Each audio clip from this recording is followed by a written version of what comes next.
American cop. Red Hot Ladies footwear impresario. And thanks to Donnie, we were taking his company public. Stratton Oakmont was crawling out of the primordial ooze. Pond scum no more. That's why they gotta see your face. You get them fired up so they push the shit out of this stock, okay? And not only that, Donnie and I secretly owned 85% of Steve Madden's shoes, which legally speaking was a big no-no, but we'd get filthy fucking rich if our troops got behind it. Our job was to get them worked up, but not too worked up. Hello? For those of you who don't know me, my name's Steve Madden. Yeah, we know who you are. Your name is on the box. Show him the shoe. Okay, yeah. Anyway, you know, this shoe, this is pretty cool. This is the Mary Lou, which is really the shoe that put me on the map. Without it, I wouldn't be here. It's a fat girl shoe. Believe it or not, though, the Mary Lou is actually the same as the Mary Jane, but it's black leather.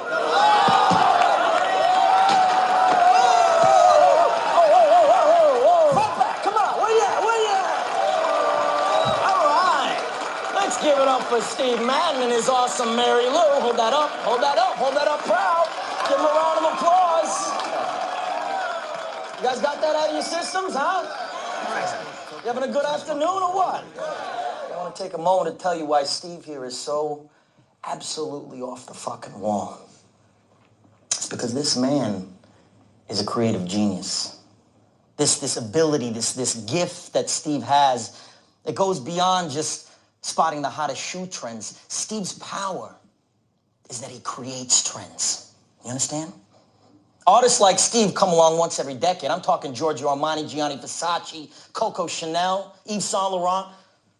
Steve, come up here for a second. I don't think you all realize that Steve Madden is the hottest person in the women's shoe industry, with orders going through the roof at every department store in North America right now. We have him here at our office. We should thank our fucking lucky stars this man is here. We should be on our hands and knees right now, getting ready to suck this guy off. All right? Like this, okay? I want to suck you off, Steve. Everyone's gonna suck you off. This is our golden ticket to the fucking chocolate factory right here. And I want to meet Willy fucking Wonka, okay? I want to be with the fucking Oompa Loompas like this. All right, get off this fucking stage. Get out of here. All right, I want you to focus for a second. See those little black boxes? They're called telephones. I'm gonna let you on a little secret about these telephones. They're not gonna dial themselves, okay? Without you, they're just worthless hunks of plastic. Like a loaded M16 without a trained Marine to pull the trigger. And in the case of the telephone, it's up to each and every one of you, my highly trained Strattonites, my killers who will not take no for an answer, my fucking warriors, who will not hang up the phone until their client either buys or fucking dies!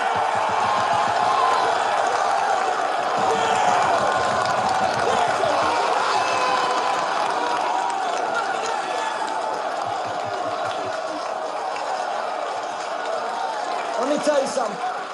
There is no nobility in poverty. I have been a rich man and I have been a poor man, and I choose rich every fucking time. Because at least as a rich man, when I have to face my problems, I show up in the back of a limo wearing a $2,000 suit and a $40,000 gold fucking watch. Hey, boys, dig it out. Hit him. Get the fuck off of me. Now, if anyone here thinks I'm superficial or materialistic, go get a job at fucking McDonald's, because that's where you fucking belong. But before you depart this room full of winners, I want you to take a good look at the person next to you. Go on.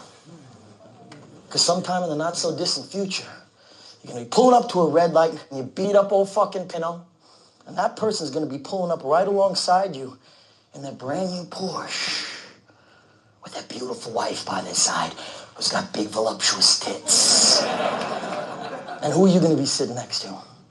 Some disgusting wildebeest with 3 days of razor stubble and a sleeveless muumuu crammed in next to you and a carload full of groceries from the fucking Price Club. That's who you're going to be sitting next to. So you listen to me and you listen well. Are you behind on your credit card bills?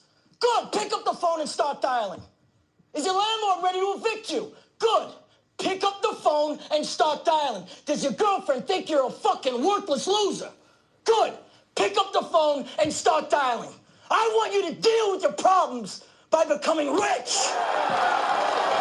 All you have to do today is pick up that phone and speak the words that I have taught you. And I will make you richer than the most powerful CEO in the United States of fucking America. I want you to go out there and I want you to ram Steve Madden stock down your clients' throats till they fucking choke on it. Till they choke on it and they buy 100,000 shares. That's what I want you to do. You be ferocious. You be relentless. You be telephone fucking terrorist. Now let's knock this motherfucker out of the park. Hey, Leroy. What? Your mama. She's calling you, man. It's funny. I think they did that with NVDA. Maybe I'll explain it to y'all. Listen to this track, bitch. I do it again. I do it again. I do it again. I do it again. Say, bitch, I just want you to scratch, you heard me? I do it again. Inevitable, it don't make me better than you. I'm one of them men. I wanna pretend I fell down every time that I ever tried, but I got up again and did it again. I do it again. I know I was born to lose until I decided to win. I do it again. I do it again. I do it again and do it again and do it again. I do it again. Before I met Trick, you remember I was fucking with B. You remember my little sister Marquita went to school at Martin Luther King. We was on Prescott, you remember. Me and Lil Andrew. B, you remember I thought they was lying when they was saying that they had you. Pull up by your grandmother's house, I received some bad news. That was the second time I had learned I couldn't trust nothing that I love. I keep a straight face with a mug. Back to the south side in my zone. Back when they talk about you when you're gone. Man, I start hating on you when you're on. None of this ever happened when you're broke. Your daughter start fucking at 13. You couldn't tell her nothing cause she grown. Niggas need money now that they own. Drag your name, you don't give them a loan. Cut throat chin and put one in your dome. Sneak this shit, put your business in zones. Weather the storm, I'm holding my own. Hey, you bought all that shit you talking about, boy? I do it again. Inevitable, it don't make me better than you. I'm one of them men. I do it again. I wanna pretend I fell down every time that I ever tried, but I got up again and did it again. I do it again. I know I was born to lose until I decided to win. I do it again. I do it again. I do it again and do it again and do it again. Nothing never give me the word. Me and Reezy gon' put in some work. Gangsta Reezy got took off this earth. I'ma still hold it down for the turf. I started in the 9th Ward. I'm one of Baton Rouge landlords. When we was in Bridge City, you remember I was Brown Hall, big dog. Learn how to sidestep on the wall. Send a nigga, now he chalk. Program YCP accepted me and didn't ship me up to Pineville. Me and Breadwinner gonna control it until you won't get out of line. I graduated on Sergeant Sap, I just had to remind you. I remember when I met Black Ray, you niggas was scared of him. I was up the road when Black Roy got changed. He was a head boss. Damn, don't know how you dealing with it. Remember you bred for. I'm a general in the Breadwinner game, and plenty them bled for. Right over there. Right over there. I do it again. Inevitable, it don't make me better than you. I'm one of them men. I do it again. I wanna pretend I fell down every time that I ever tried, but I got up again and did it again.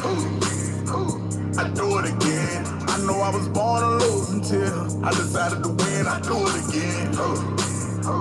I do it again. I do it again and do it again and do it again. I do it again. You remember when they took me to Curveball Trail when I told them, y'all niggas was dick pulling cause of dude's status, you heard me? I really love dude like a brother, you heard me? I say, look, the niggas I'm with, they fucking over me, but I'ma just stick with them. And I suffered, nigga. I suffered. I ain't cutthroat no nigga. I ain't backstab no nigga. I went and got my shit on my own out the mud. You know what I'm saying? When this first blueprint ain't working, sometimes you got to come up with your own blueprint to this shit, you heard me? Yeah, what work for another may not work for you. Yeah, I come up. Happy Friday! God, am I pumped. Something new. So, yeah, I'm pumped. Let me tell you, I've spent the last 2 days pretty much writing and writing and writing and writing some more and digging up dirt and figuring out a new way to manipulate the market. Never thought it could actually come to fruition, but it actually has. And it does have to deal with our wonderful Mega 7 stocks. And I can see this process being repeated, but you're going to hear me go over this stuff. Robert's going to have some stuff to add, but we're going to start the night off with talking about an interesting scenario and what to do if, let's just say, the worst were to happen and like an EMP went off during the exact same time MOAS started. And what would we do? Bleach, go ahead and lead us off.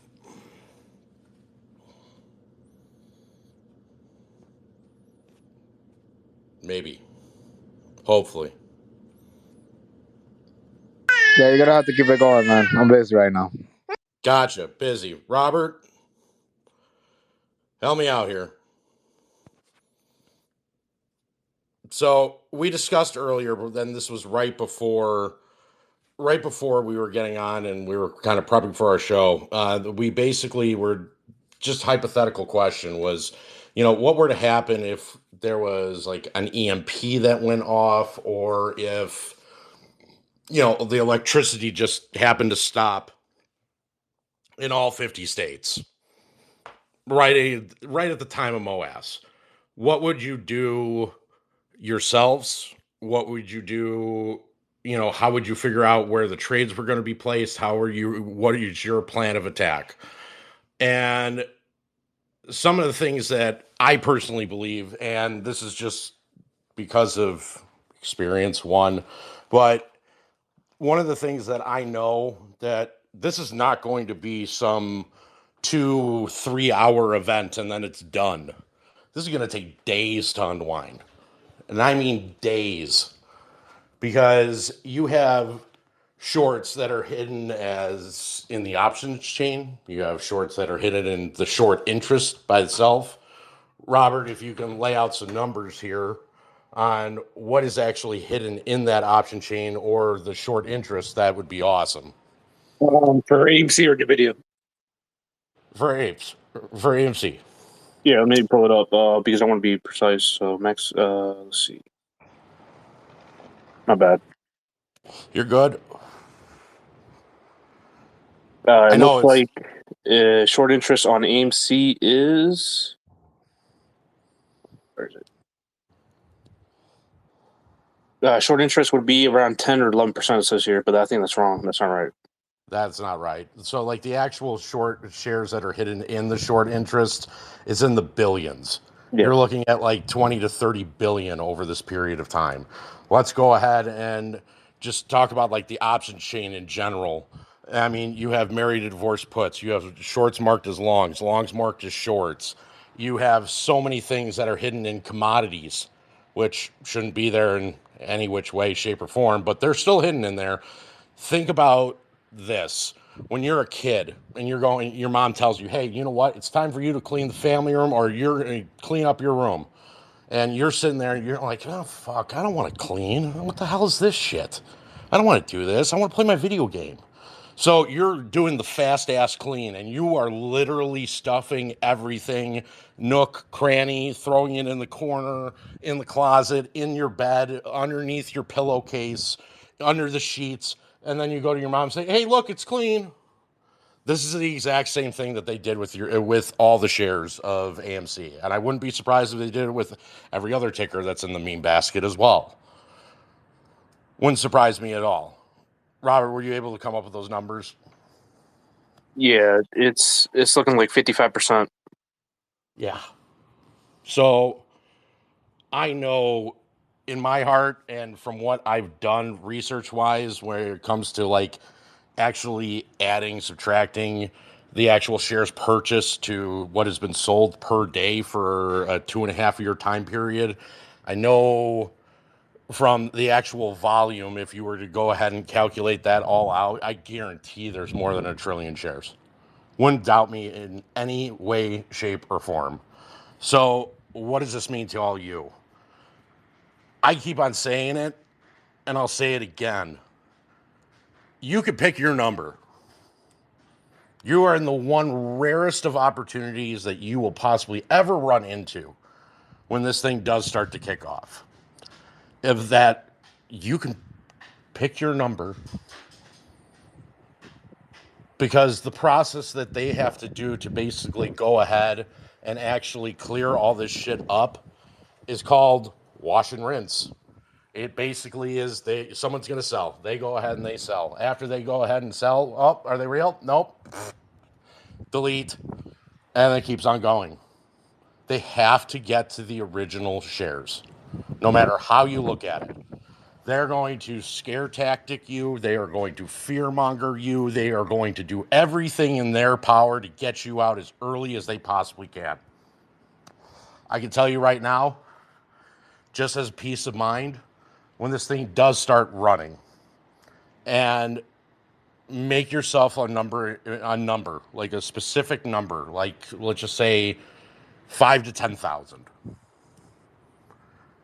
I'm not going to look at a chart until it gets to that number. 44,000. There you go. You got Roberts. So that's what I'm saying. Don't even bother looking at it, because when you look at it, you get tempted. And that's something that you don't want to do.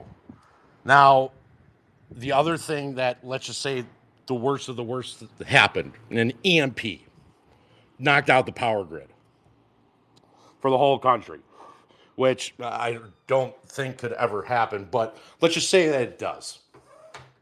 So, back in the day, they used to do everything in paper. Everything was a paper format. When your broker would call you on the phone and you would tell them what trades to place, it was written down on a trade sheet. That trade sheet was then rolled up and then put into basically the mail chute. That thing would shoot it over to, the Dow, the NASDAQ, the SPY, or the New York Stock Exchange, or whatever exchange it was associated to. It would go to there. They would go to the trading floor. Trading floor would start going nuts. So what happens now? If you've learned from history, and if you learned from our history, AMC's for the most part, what do you think that Bartlett fire was for? There's a reason behind it. It's all the paper documents. And I believe it was just for Citi and one other bank. I don't remember which is the other bank. But there's all your paper. So they would have to figure out something along those lines, considering I know that there's going to be circuit breakers that are going to go off. I know that they're going to have times where you're basically, it's being held because it made more than a 20% move. It's going to happen. And it's going to happen with the entire meme basket. The main thing that you need to do to have yourself prepared is to basically go ahead and start taking pictures of your guys' accounts. Send it to somebody that you trust, like your spouse. Send it to your dad, your mom, somebody that you trust. So this way you have a record of it. All those records need to be had, held, and kept. So make sure you have pictures of this. Now, in my theory, I don't believe this is going to end right away.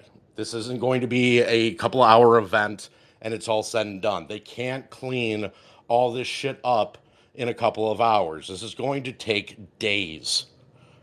And I'm thinking probably a week is realistic. So if it's a week of this up and down crazy ass motions, super volatility going off, you're going to start thinking about what you're going to spend this money on. And this is where I want you to have a plan.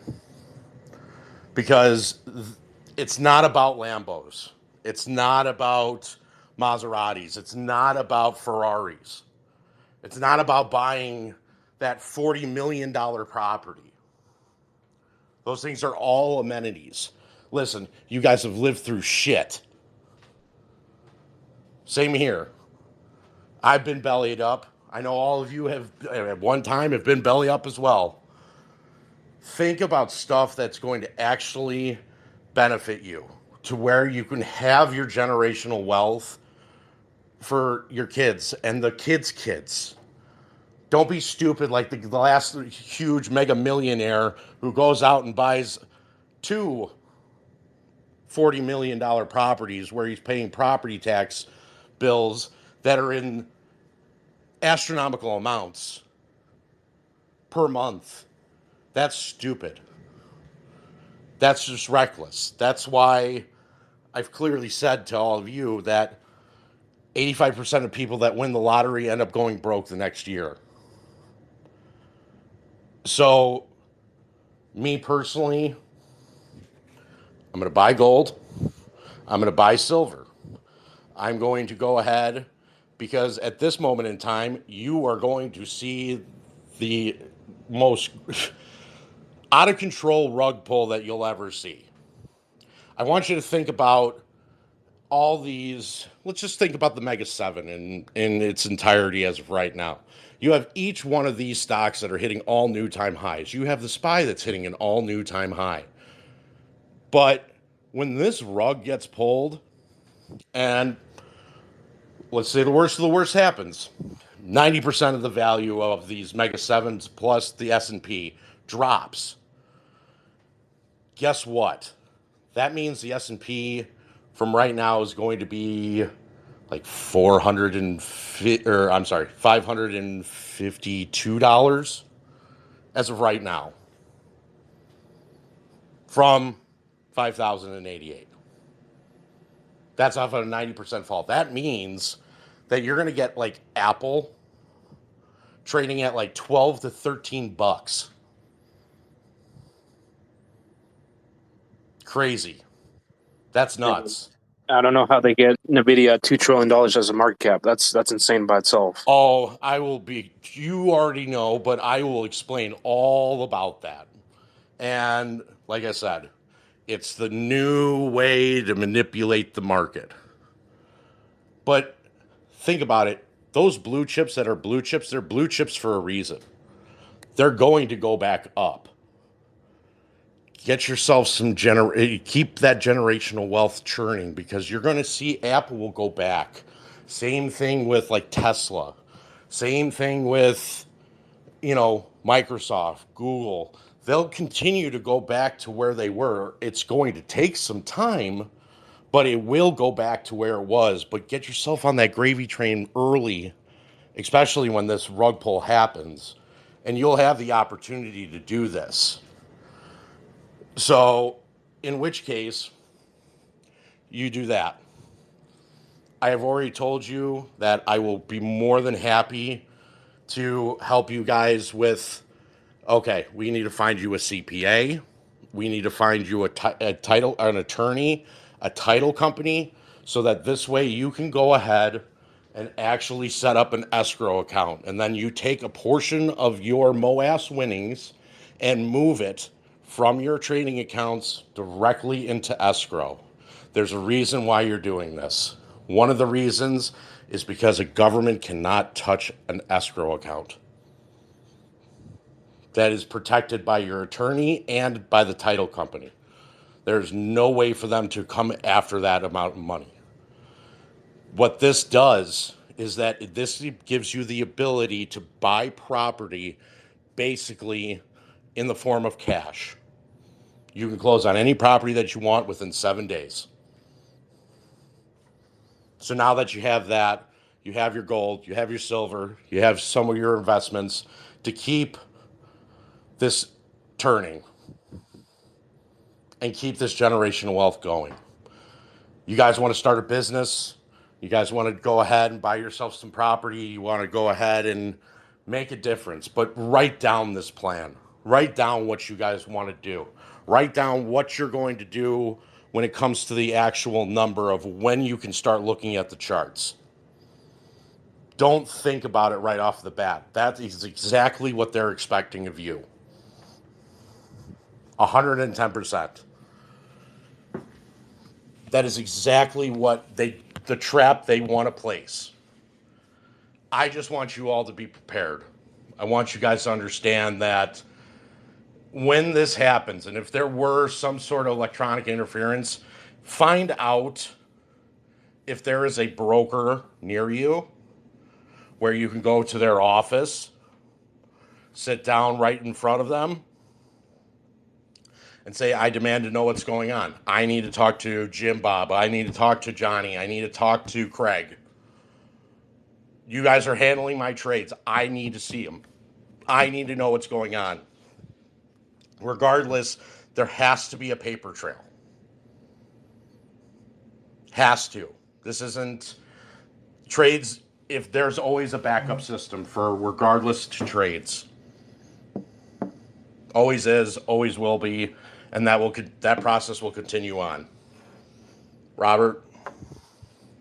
Yeah, it's getting to a point now that, you know, these valuations on all these other Mag 7s are getting way too ridiculous, and they're just going to keep on doing what they're doing, and it's just, you know, they keep reshuffling and recollateralizing the whole trade against some other party or some other trade. So it's going to be very interesting what's about to happen pretty soon. And I posted some stuff in the comments, so you can post it up there. But it's mostly a chart in the active positions and AMC, and also and who's in here and who. Oh, my bad. The NVDA active positions and institutional holders, and that's all of them. And it's getting to a point now that they can't source. Where are you going to source all this stuff? And I mean, I'm pretty sure they've been. Well, I'm not saying sure, because we actually have verified proof that NVIDIA was actually taking stock or products and buying it through third parties, so they can actually beef up their whole entire market cap and whole inventories. Oh, of course they did. So they've done some absolute magic. That it is honestly, that whole business of NVIDIA and what they've done and how they did it. Don't worry, I'm going to explain it all to you. Do you want to go over the margin counts? We will here when I get to that. There is a lot of stuff when it comes to that portion of it, but yeah, I will sit there. I will go through the majority of that here in a minute. But, you know, I wanted to say, you know, I hope you guys like these little comedy skits of these commercials, but we actually got a new one tonight, and I bring to you the next product in the Biden Glide family.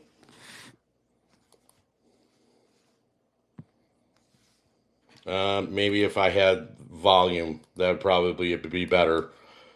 Totally ruined the good opening on a mute button. Awesome.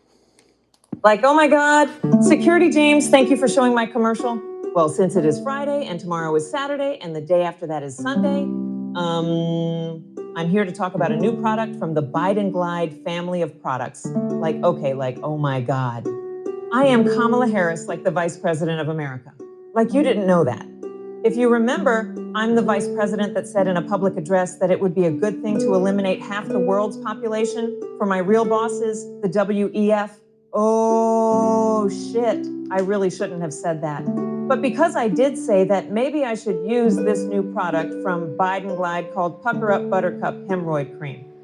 Like, being the vice president is extremely hard, and from all the chafing I deal with on a day-to-day basis. Pucker Up Buttercup Hemorrhoid Cream helps shrink your problems down. Like, if you didn't need any more convincing to use Pucker Up Buttercup Hemorrhoid Cream, we use this on President Biden after every oopsie moment he has. Like Surgeon's general warning, Like these products may cause runs with your running mate, and like, trust me, you don't want to clean up those runny depends.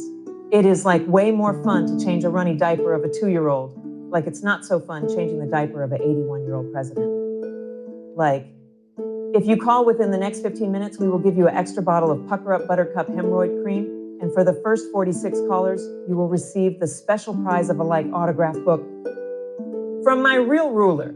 I mean, my boss, Klaus Schwab, titled How I'm Trying to Take Over the World Completely Free. So call now. Like, that is all the time I have, security, James. I just got the text from Klaus saying how much trouble I am in. Like, okay, bye. Bye. Sorry. I thought it was too good of a commercial. Anywho, NVIDIA. Believe nothing of what you see or what you hear, and only half of what you see. I know a couple of things here, and specifically about opening a business and running a company. And one thing I do know, the easiest part of opening a business and basically understanding what your market share is how to grow your revenues. So when your clients aren't going to pay for the goods that you deliver, and another way to understand whether revenues are real or not, this isn't about my experience starting a company. No. This is about opening your guys' eyes to a new form of manipulation through quarterly earnings and showing you all how they did it. So to start off, NVIDIA's revenues grew by 85%, comparing the first 9 months of 22 with the same period in 23 to $39 billion. Holy hell.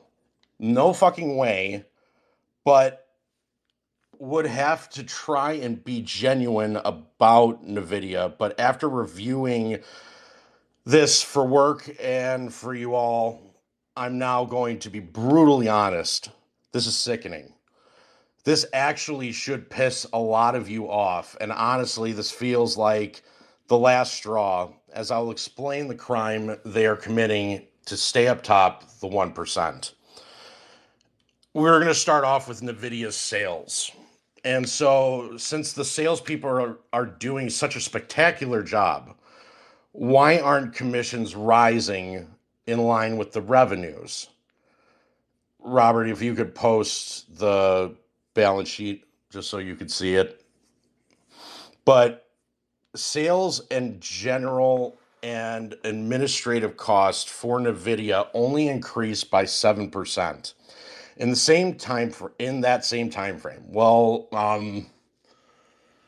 let's just think about that. So are salespeople being paid in stock? Well, not according to NVIDIA.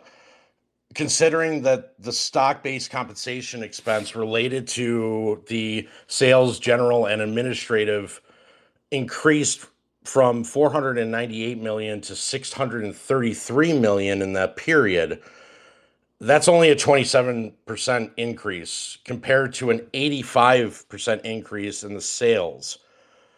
So I'm holding my hands up like this doesn't make sense. This is like 0.0 cents in any one of this. So thank you for posting that. If you guys want, up in the Jumbotron is the balance sheet for NVIDIA. So this way you can kind of follow along with me and understand exactly what I'm talking about. So you're telling me that NVIDIA turned over almost double and their administrative expense remained unchanged? My left nut. Anyhow, if sales aren't making the sale, then who's doing that? Is it management?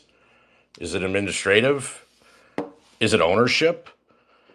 If NVIDIA is doing that well, why did their accounts receivable explode by a whopping 1,637% to $4.5 billion in the same time period between 22 and 23? Please explain, because I am completely and utterly fucking lost.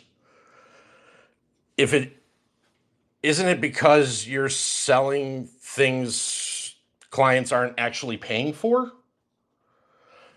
If NVIDIA is doing so well, why did their inventory remain the same when you sell so many goods and keep booking unbelievable future numbers? There should be a huge, and I mean astronomical, increase in the inventory. But no. Nothing changed. According to NVIDIA's inventory, it stood at 4,454 million in the first 9 months of 22, and today, 4,779 million. Well, that's only a 7% increase. I'm confused. Didn't we just see a 7% increase in the sales, general, and administrative section? Where the fuck is the cost?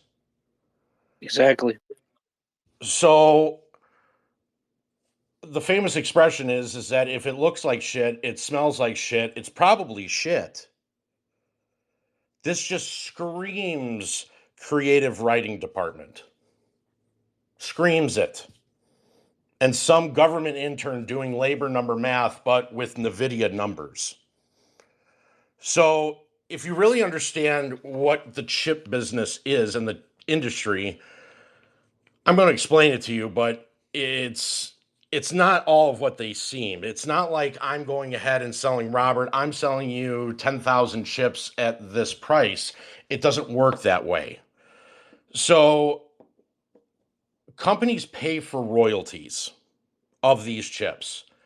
So know that companies pay royalties to third parties for every chip that they sell due to the massive amount of IP patents and copyrights that characterize the industry. This item is constantly and highly correlated with revenues. Despite NVIDIA expecting exponential growth in its revenues for orders already in the bag, they reported lower prepaid royalties. So in the first 9 months of 23, then the same first 9 months in 22, the numbers were 369 million in 23 and 393 million in 22. Why so balanced? Why there should be exponential growth, as I just said, between the 2 years. As the company keeps on growing, there should be more growth than what, 36 million? That's it. So here's the comical part. After reading through NVIDIA's financials, they use a secret department. This is called the Creative Writing Department. I'm wondering why NVIDIA doesn't talk about Singapore. In their last 10K filing, by 9 months ended October, Singapore was pulling in a solid $4.5 billion, while other countries only managed $2.25 billion, roughly $700 million each quarter. If we estimate based upon what we know, those other countries hit $3 billion for a whole 2023 year, while Singapore looking at a cool $7 billion. That's another $2.5 billion for NVIDIA's Q4 sales, thanks to Singapore, which implies that Singapore is accounting for a whopping 70% of sales to other countries in 23. Now, I'm curious about the silence in the financial report. Wouldn't you anticipate like 7 billion to merit at least a dedicated sentence for Singapore? Especially considering this isn't the first time that they've been mentioned. So is NVIDIA purposely hiding how important Singapore is to their sales? Are they aware of the spotlight Singapore has to the world and trying to fly under the radar with the report? I mean, kind of confusing to me, but there's some other weird shit. So another thing that I find particularly weird, or maybe I should say that it's more convenient, depending on who you're asking, but why is the Switch comparing data so inconsistent between December 22nd or September 22nd throughout the report? If you want to go ahead, Rob, and actually pull up the inventory part of the chart and post that down in the comments. Bear with me for 1 second. I just want you guys to be able to read along and understand what I'm talking about.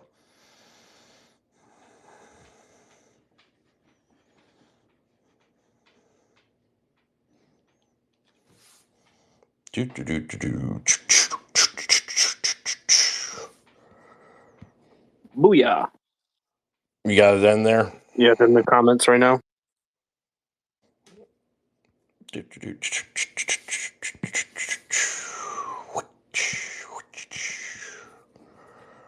Here we go. Yeah, it's going to be the macro trends one. Yep, I got it. It's funny because this is a common practice that other companies use. Let's just say this one particular company, it's a fruit that falls from a tree. And I think you guys can pretty much figure out which one that is. And if you can't, well, Apple. NVIDIA is such a good income trader as well, like fixed income trader as well, which is also peculiar to me. How are they able to trade fixed income? Now, Robert, do you have that list of the top 5 institutional owners? Yes, I do. I'm about to post it too. 1 sec. Where is it? Perfect. Oh, there it is. Right? Yeah. Here. Let me look for it because 1 sec. It's fine. It's very interesting because now all of a sudden you have all these, fixed income traders that are sitting here and actually, part of the top 5 institutional owners, which is, I find very, very odd. Very odd. And what's odd about this is that NVIDIA is so good at their fixed income trades that they're better than Jeremy Grantham. Because at least Jeremy Grantham reports some sort of a loss, which is actually 1.27 billion in losses in other comprehensive income. And this is because of their crypto mining projects. While NVIDIA hasn't lost one fucking penny, despite holding only 3 billion in cash, and all the remaining 15 billion between corporate bonds and US treasuries. To be fair, maybe we just need to give them more time so that they can get the lie right. Yeah, it's posted. That's the inventory. Is it the Money US News? Yeah, it should be that one. Okay. It should be their top 5 funds, so it's not really by name, but you can guess who it is. Okay. So let's go ahead and let's talk about those top 5 funds. Can you give us the names of those top 5 funds? Because I'm going to go ahead and tell you which of the... Yeah, I posted a picture as well so you can follow. But it's Vanguard, iShares Core Total, Global X, Schwab, and Fidelity Municipals. So what was Fisher in this list? Fisher was a fixed income holder or investor, institutional investor that has massive amounts of fixed income. Oh, really? That's interesting. What about who was the other one that is, I think it was Morgan, right? Morgan Stanley, that's correct. Oh yeah. they're only like the number one like fixed income trading firm out there. Only the number one, so no big deal. But this is, this has the curiosity train running in my head. Like, why is this happening like this? And so let me go ahead and I'm going to post this. So bear with me for 1 second so this way you guys can follow through. Thank God, sitting by my computer.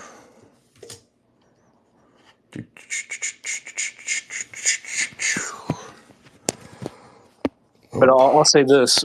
NVIDIA has gotten so bad with the third-party stuff that they've been doing that I would not be surprised if either... I don't want to go for 100 because there are people that need chips, so I want to say around like 80% that they've been just reshuffling all this inventory left and right. So up above is your corporation subsidiary notes to consolidate financial statements. So follow along with this real quick. So here I am. If you have a look at the table, and on my sheet, it's on to the left, but up above, where NVIDIA in appearance heavily repurchased its shares only in January. Well, that's really fucking weird. Most companies, when they're doing share buybacks, normally have a scheduled share buyback program. This isn't you can do this at a whim. You could do this tomorrow. You can do this, 2 months from now, whenever the hell you want. Normally it's scheduled. It's normally voted upon by the shareholders on when you would have some type of scheduled buyback.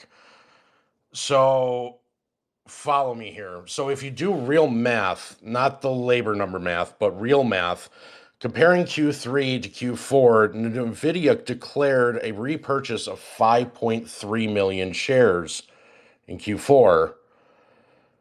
But their capital return program, they left out one very, very important detail for that quarter, and the amount of the 5.1 million shares. So this is where the math comes in. Consider the 2 weeks amount they disclosed in Q3 as a repurchase made already belonging to Q4. The average share price of the remaining buyback is $540. For the remaining 2.5 months, what's the average share price they declared? It was repurchased in January alone. Interesting. $540. That's weird. Why is it appearing in two different aspects? Does it make sense? So, being the nerd that I am, because I am one, and I'm the type that will literally sit there and read all these 13F filings, the 10Qs. I'm going to read everything just because I really want to dig deep and I actually want to understand what the hell is actually happening. So when I was looking at these 13F filings, I found a lot of selling, and I mean a shit ton, of NVIDIA stock going into the 2023 year end. Last time I checked, doesn't selling lead to the share price going down? I may be crazy, but isn't that correct? I mean, what the fuck? The price didn't drop so much when NVIDIA wasn't actively doing buybacks. So NVIDIA was using call options then for January's settlement at $540 strike to support the price, forcing dealers to delta hedge and hence compensate the institutional selling. So all those large options of a notional value started to become a 0 day to expiration into January. Perfect timing to trigger a powerful gamma squeeze. since they have been so common among the Mega 7 recently. As a matter of fact, though, January's NVIDIA price went up on a literal straight line with barely any down day and constantly boosted by a nonstop PR campaign. And on top of that, you have all these billionaires and millionaires selling stocks left and right. None of their stocks are going down, which makes no damn sense. So, like he's saying, it's there. So, all this really explains is the unusual large number of share buybacks settled in January. So, we know that NVIDIA has been skimming cash out from its share buybacks, but they're actively playing with derivatives to forward settle the purchase and leverage dealer books. So in the first 2 weeks of the new year, NVIDIA repurchased 2 million shares. Not accounted in their current quarter because these are unaudited numbers. So this represents a number that's about 10% of the total amount of shares that they repurchased in the whole previous year. And you think they bought right at the very top? Oh, no, they fucking didn't. Because you're never going to be able to time the tippy top of a trade every single time. So what are they? Well, they're very likely derivative settlements into the February's option expiration. So we're going to put our learning caps on. So NVIDIA before had a pretty consistent history of buying back their own shares, always timing the bottom almost to a tick. So what changed? All of a sudden they got them doing the complete 360 and start to buy aggressively after the stock already had a massive run.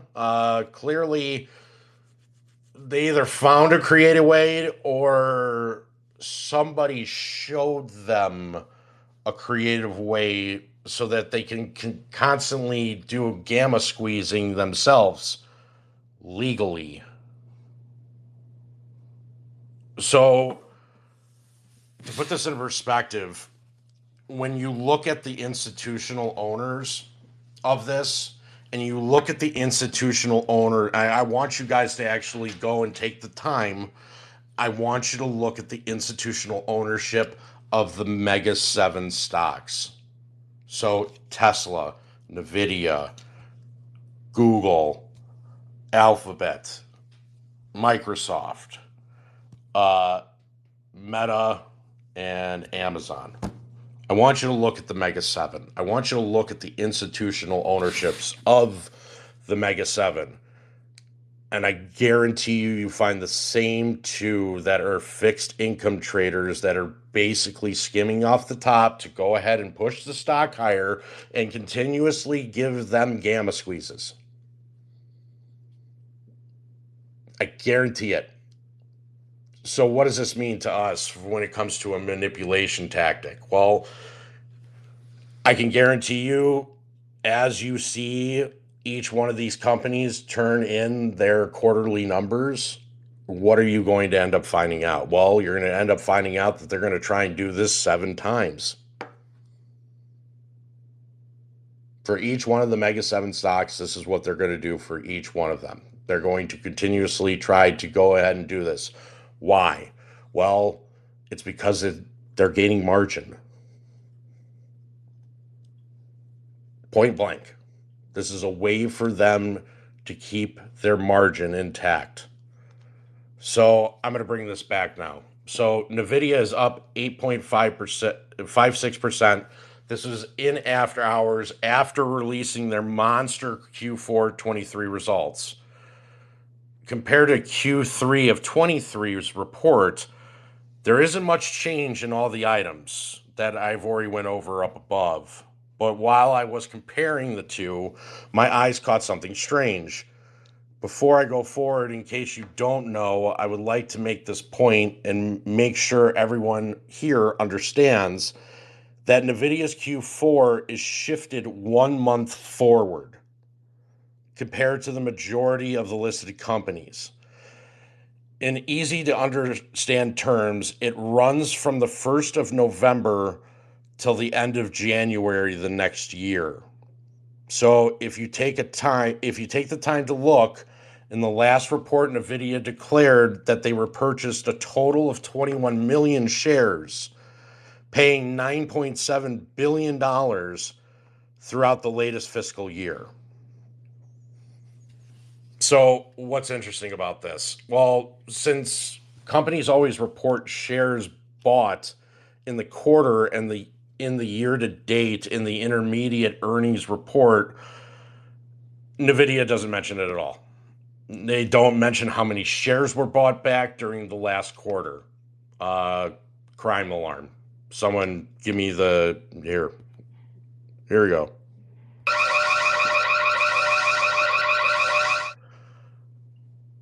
Danger, danger, I'm in danger. Laugh my fucking ass off. From the quarter 3 23 report up until the last quarter, NVIDIA repurchased 15.9 million shares, paying $7.01 billion. So let's apply that actual math, not that fake labor number math. But we can figure out that NVIDIA bought back 5.1 million shares in the last quarter, paying $2.69 billion. So what's wrong with this? Applying actual math, like I said, not that government math, we can quickly figure out that the average price of NVIDIA paid in Q4 was $527. Do you know what the average price of NVIDIA shares do in Q4 overall?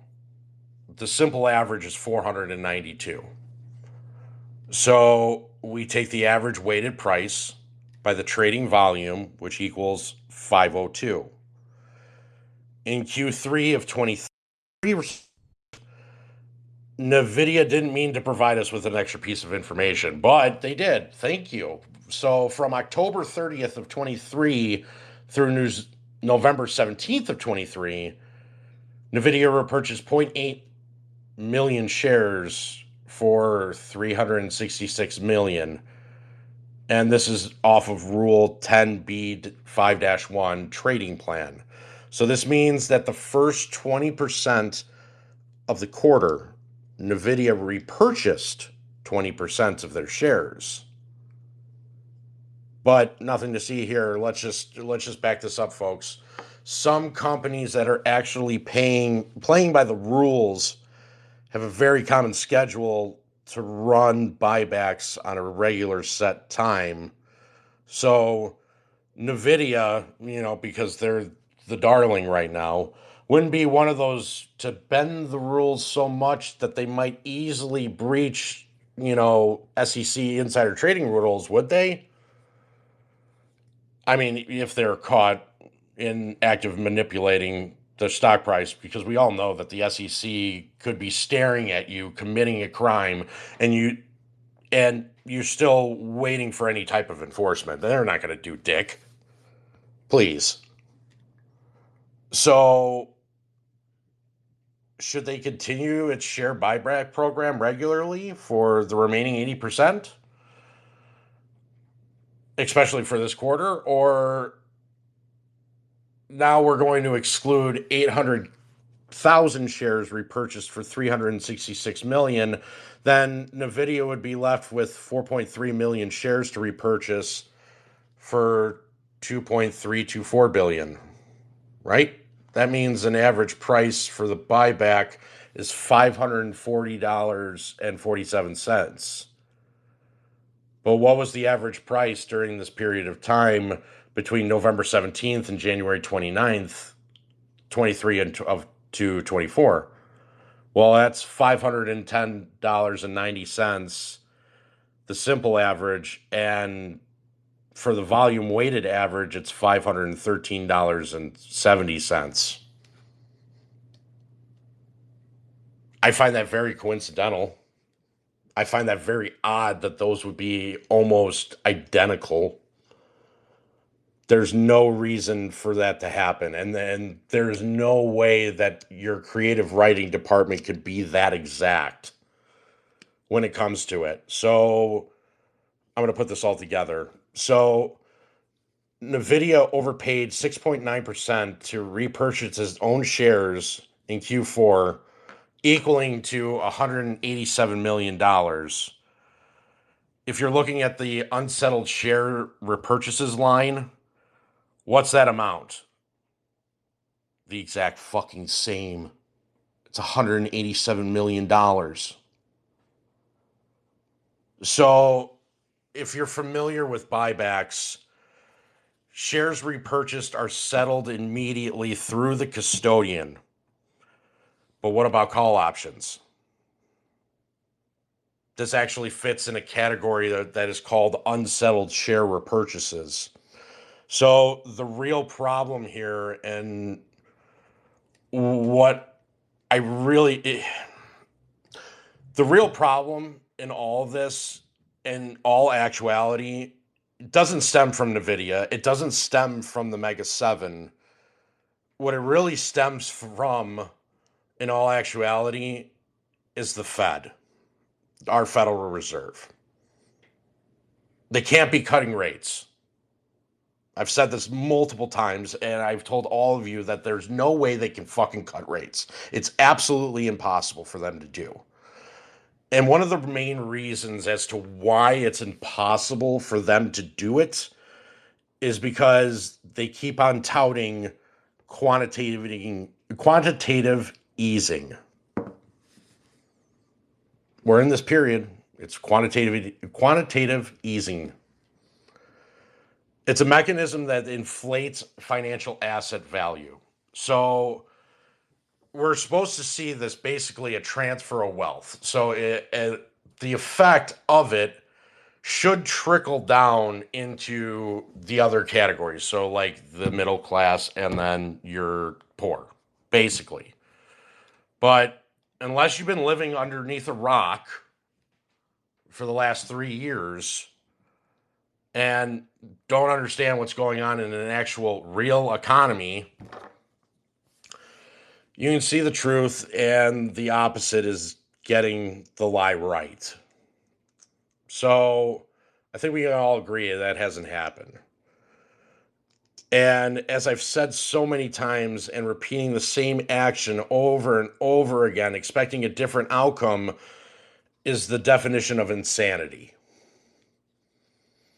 So let's think that the central bank's cutting rates and running the money printer at full power, once again, while improving anything in the real economy.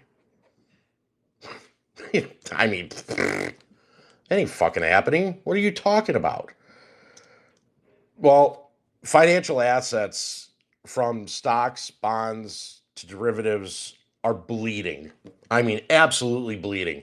Nonstop. Every drop of collateral that was meant to support the real economy. This is a huge problem.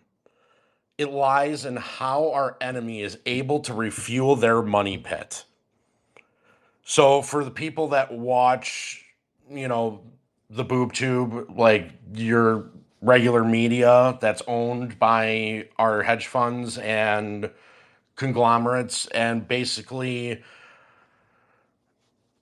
are listening to morons like Jim Cramer and the motherfucking attack midget and Charles the Gasbag Gasparino, are saying how easy it is to make money investing.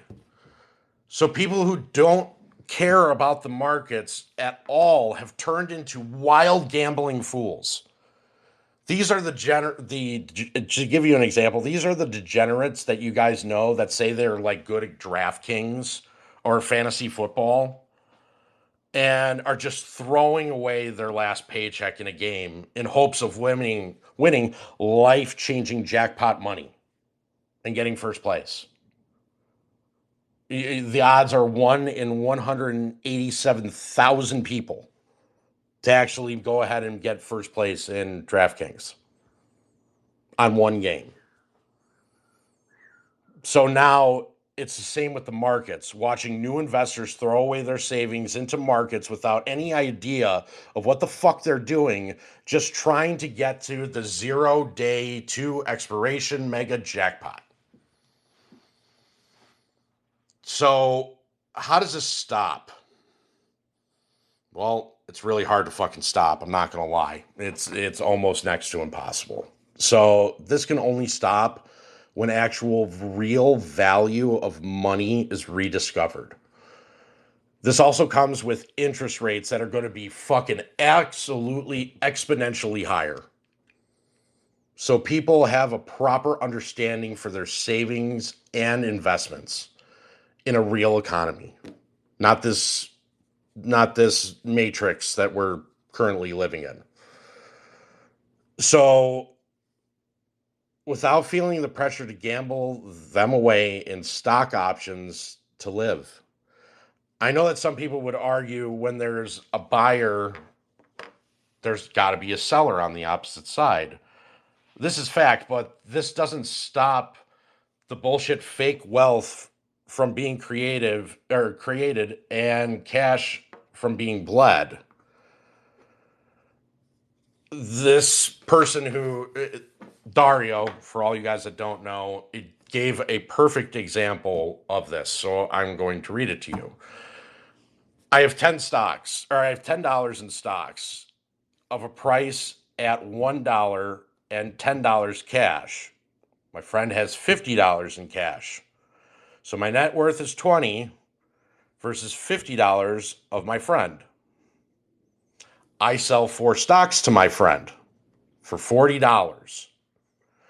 Now my net worth is $110, right? What about my friend? He's still at $50.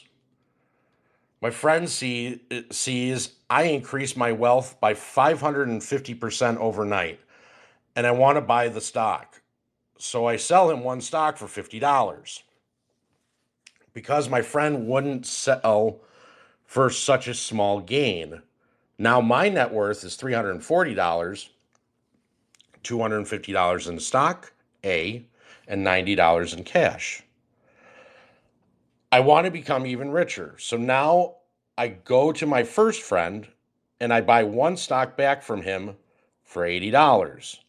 My friend now has $90 cash and $240 worth of stock for a total of $330 versus his initial $50.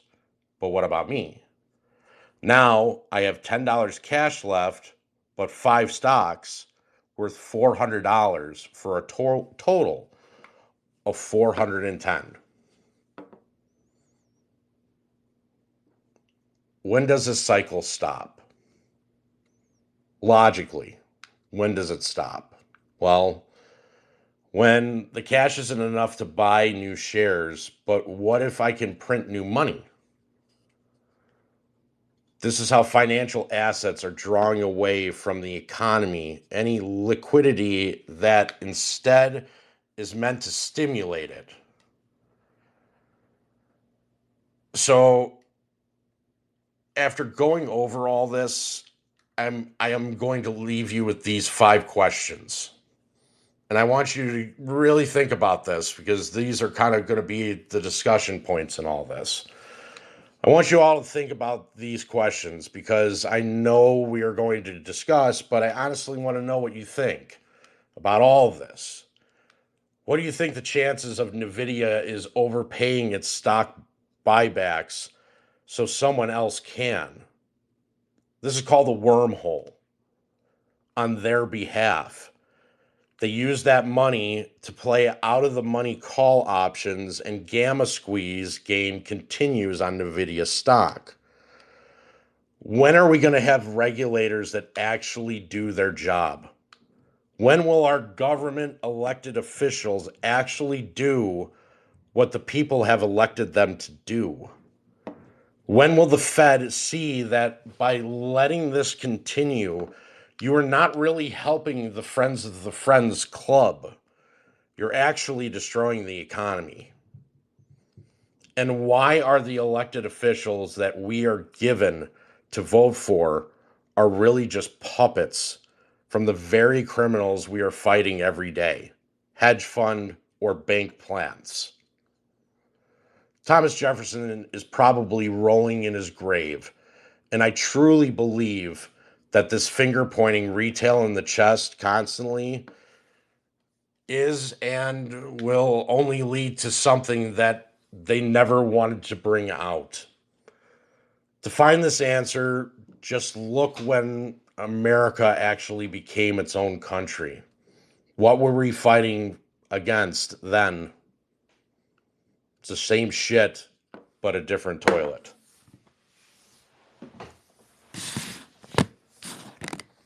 I really hope that you guys understand what I just went over, because it's 10 pages and I literally spent a shit ton of time writing all this. I'm going to put it all in a slideshow for all of you guys again, and I will put it out there for everybody to read. I just want to go over it so you can see that this is a huge new form of manipulation, which is going to be basically doing the same exact thing, but with each individual stock a part of the Mega 7. So with that, Robert Bleach, let's go ahead and open up the floodgates and answer any questions that we have. All right, I'm letting in people in now.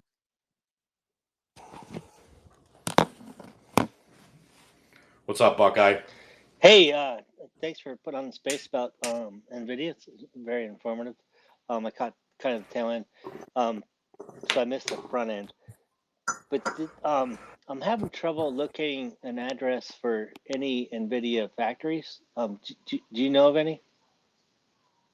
I know I believe it's either one or two that are in Singapore. I know that there's... Are they owned by NVIDIA or are they owned by someone else? I don't know if they're classified under a different entity, but I know that they have two. They should have two that are in Singapore. What about SMCI? Do they have any factories? Plants? That is all. I know that they do. I don't know if they report it under any type of Chinese entity, and in which case it would be reported under any type of SEC filing. Okay. I mean, I just threw it into the old Google search, and I couldn't find any. The reason being, a lot of it has to do with China protecting their investments. But I just see that they are partnering with the infamous Foxconn to build factories back in October of 2023. Mm-hmm. Yeah. Foxconn, if you're from Wisconsin, you know about them. They're scams. They're unique. And then they're talking about like AI factories, and then something about like they're all the NVIDIA factories are all tied to one company that's in Taiwan. Well, the funny thing is that none of their actual products or anything or their supplies have actually left their warehouses. Well, it could be an AI. So I highly doubt that. I mean, I'm being facetious. You're not going to be. I know you are, but I'm just saying you're not going to be that close in inventory numbers between 2 years. It's never like that. You should have seen it since they were posting huge amounts in earnings and actually of people buying their goods and services, that the supply and their inventory should have rose exponentially. So they're basically just pointing up gas. They're putting gas in a fire. I just know because I'm in Ohio, and I know Intel put a factory, and it's taken them a couple years to even build that out, and they're going to be building some of these AI chips. It just doesn't make one iota of sense of why the movement in the market based upon what. Yeah, I think this is just a Ponzi scheme. It reminds me of something that rhymes with Enron. Yeah, 100%. It is the new Enron. It's just the new thing in whatever it is, ripped jeans, rolled up jeans, whatever it is, just something, the new fad, if you will. Do me a favor. Can you explain what Enron did real quick for everybody? Just real quick. Just get real simple, generic answer. They falsified all their records. Thank you. It was just, it was, it's no different than, no different. Kind of this It's similar, no different than what. same scheme as Bernie Madoff, as FTX. It's the same thing. And WorldCom. But I mean, they paid off all these, like they paid off the auditors. It kept going. So I'm just waiting for the NVIDIA Stadium to come, and then I know it's done. Yeah, that more than likely that's exactly what it is. So when we get the Oakland A's, which is now the Vegas A's, and NVIDIA Stadium, then I'll know the party's over. So, Matt, just I'm gonna post this up above just because it's so true.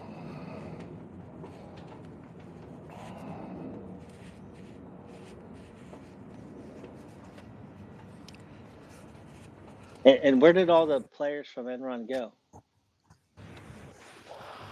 Back into the market. Okay, yeah.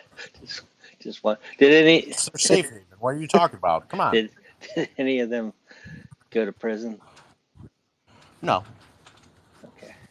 No, they just went back to working for a bank or working for a hedge fund or working for, I believe one of them was a government official for a while. Like this guy named Kenneth Lay, Jeffrey Skilling. Yeah. No, the first one, Kenneth Lay. Yeah. I'm pretty sure he worked for the SEC for a number of years. So,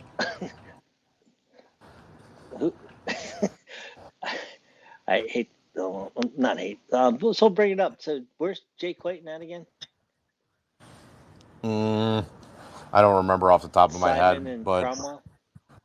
Oh, hey. They did he needed a cushy spot to sit his ass down in. They did all the stuff for FTX before. I know. Yeah. I'm just saying that, like, he needed a comfy spot to sit his ass down in so that this way he can show the idea to, Sam Bankman-Fried. Yeah. Yeah, just another crook for the crayon desk. I mean, that's all. Yep. Everything's written in magic marker when it comes to the finance world. It only appears when you want it to. Just like the new rule of the SEC today, that now, and I throw a shout out to Hoax on this one, but the SEC changed the rules from naked short selling is illegal to market makers who also have a separate hedge fund are allowed to naked short stocks. Yeah, so I'll take it back because Skilling was part of that whole Enron thing. He did serve. He got sentenced to 24, but I'm just looking him up right now. It's fine as. He served 12 of the 24 years. Oh well, where was it? Did he go to a prison that had a tennis court, golf course? No, of course. Same one that Martha Stewart was in. I don't know. I didn't look that far into where, but I do know. Whenever you see McKinsey and Company, that's Enron. Perfect. So if you're looking at things, whatever you're looking at, and you start seeing McKinsey and Company, start looking into different things.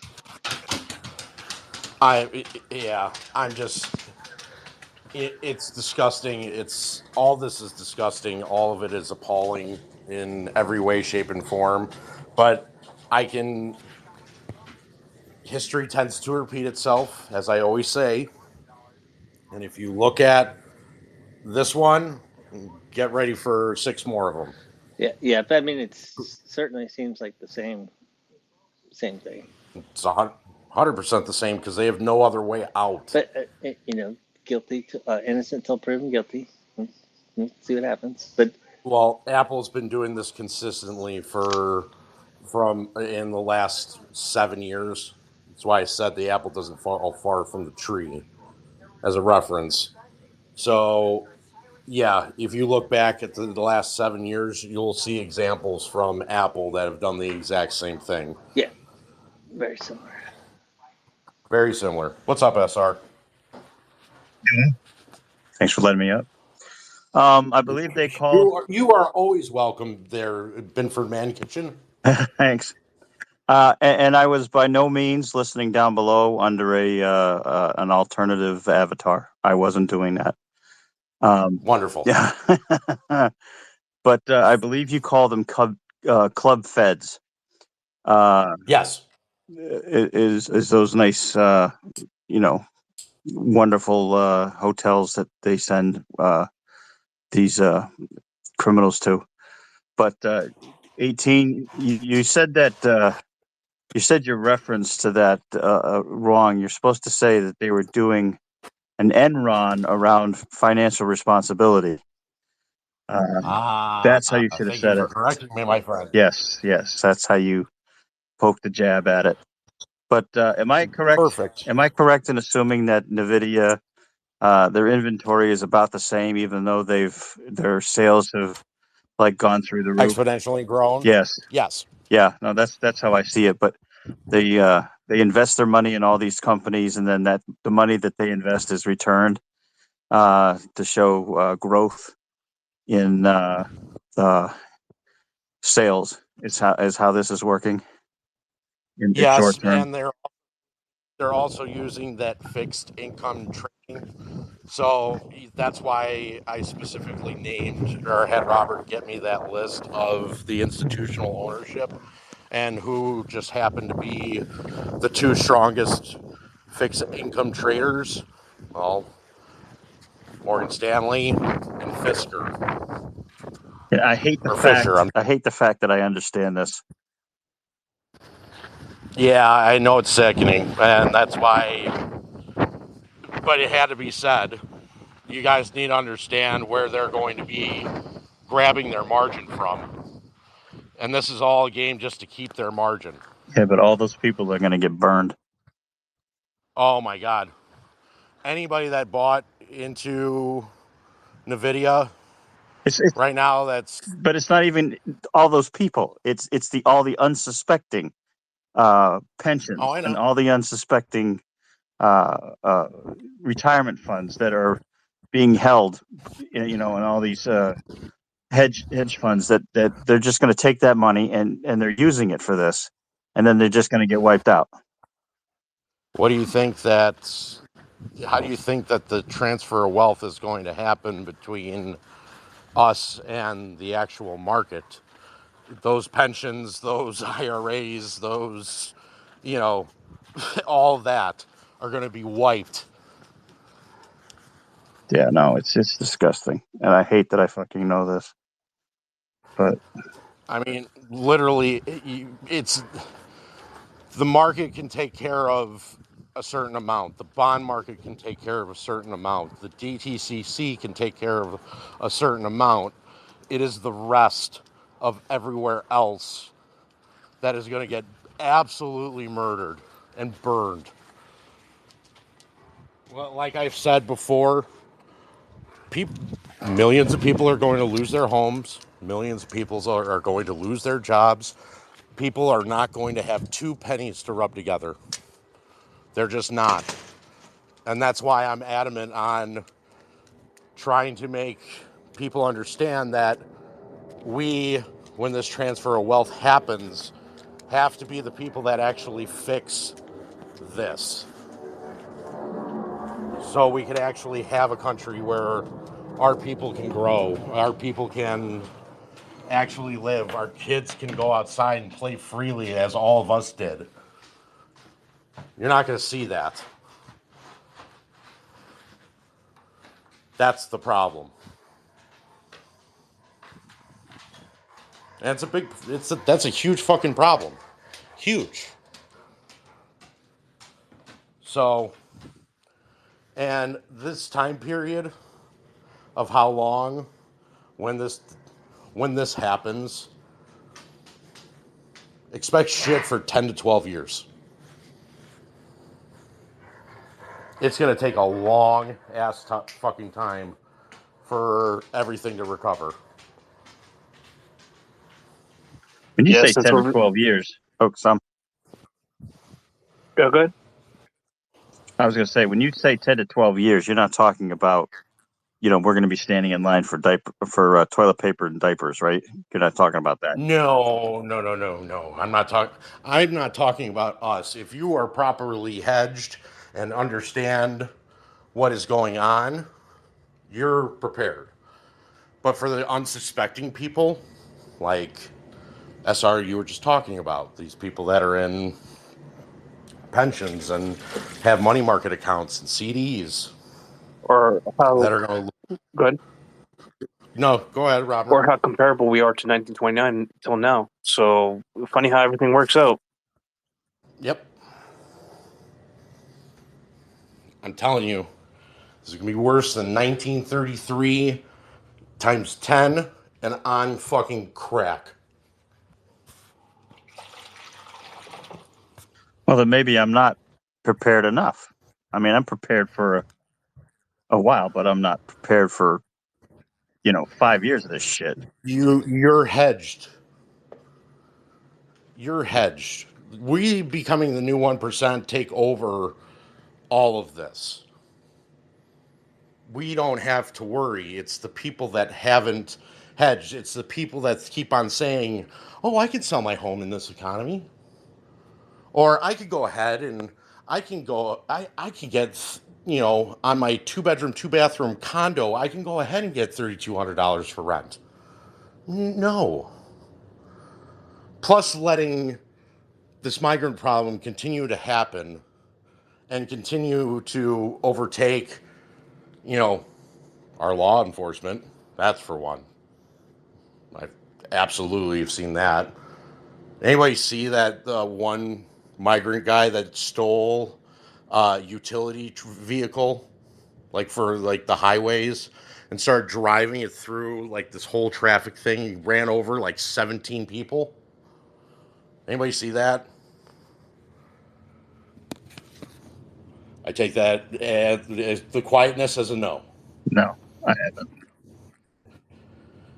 Yeah, it was on Twitter. You could look it up, but it's, yeah, unbelievable. And no one's doing anything to stop it. I think I also read that those migrants that beat up that cop got off with nothing. That shit needs to stop. I mean, go ahead, Robert. That's because that's what happens when you have it on. Well, I'm not going to speak on the matter, but it's evident that they don't care enough. No. But it's a problem it's not going to just correct itself. Nobody is going to wave a magic wand and say, poof, this is all fixed. We don't live in Candyland. There's not a gumdrop house on Lollipop Lane. There's not. And we're not gingerbread men. Nothing gets fixed so far. That's why this is one of the reasons why I make those commercials. I hope you realize who I'm going to do next, because it's literally every one of our government officials that I find are retarded. That's why I've been doing all of these the Biden Glide family products.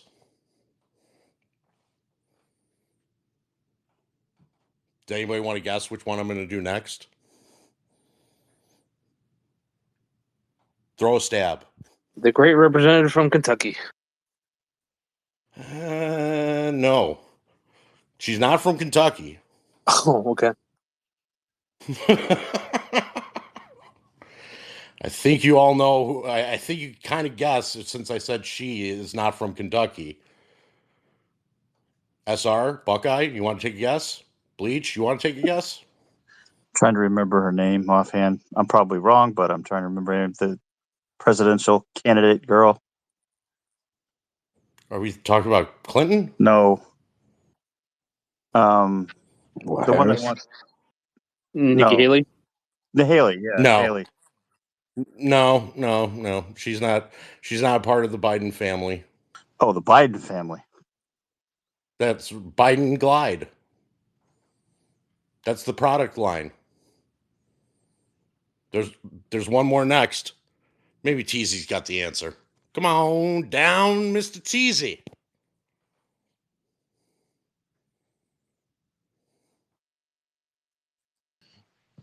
It's good morning already? Hey man, you wouldn't be doing Hester Pierce, would you be? Oh, she's actually on my list, but she's not the one that's next. Okay. Mike Obama? Nope, it's a girl.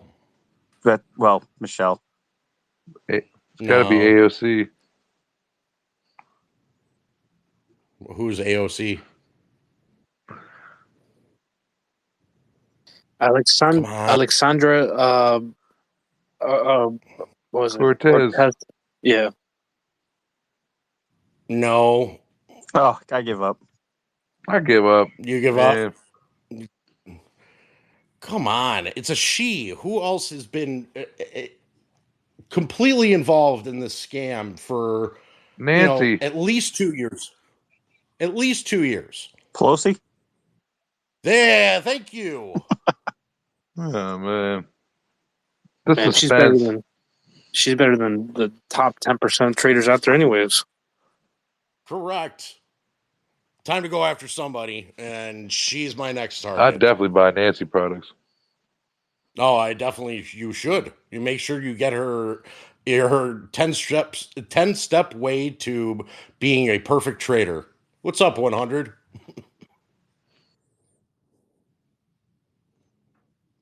One hundo. What's up, man? Oh, same old shit, just a different toilet, my friend. I was just gonna answer the Pelosi question. I'm sorry. Perfect. Way to go. So happy you would have came up and got it. Yeah.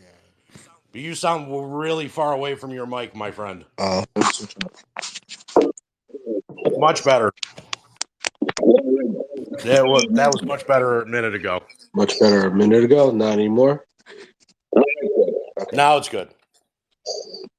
Yeah, it was either that or Elizabeth Warren. Oh, she's on the list too, but no, I figured I have to go after Pelosi next. Yeah, she's definitely a target. Just waiting for the handcuffs to come.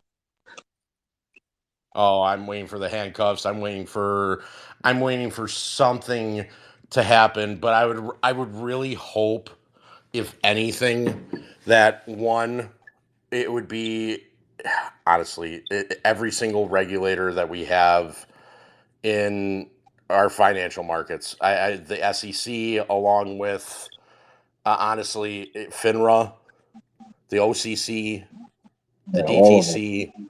I mean, all of them. They all need to go. And then wherever Jerome, Mr. Burns Powell, and Janet Yellen both need to go to Guantanamo Bay and start eating some cock meat sandwiches.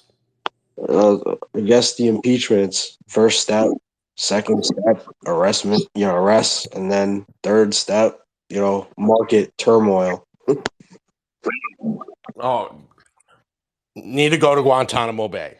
They're going to be in the same cell that Harold and Kumar were in because, and they're going to be talking to Big Bob. That's who they need to talk to. I mean, yeah. That's the biggest problem. The biggest problem is your Federal Reserve. And no if, then, or but about it, because they are really your gatekeeper and keymaster.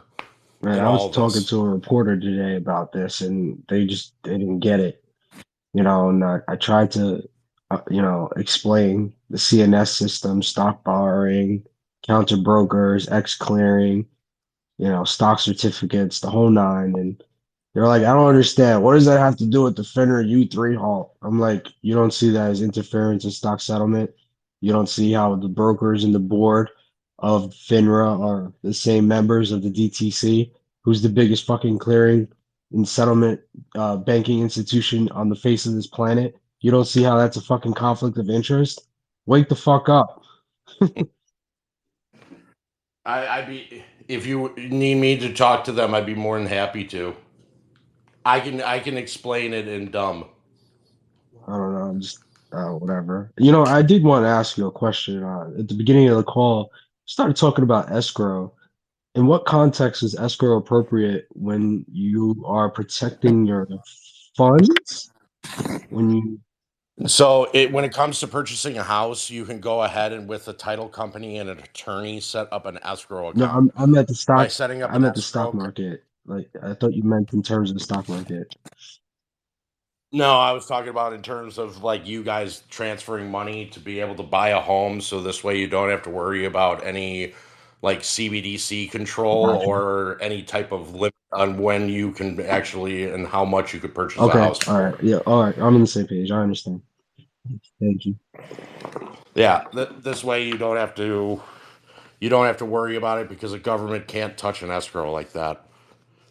What's up, TZ?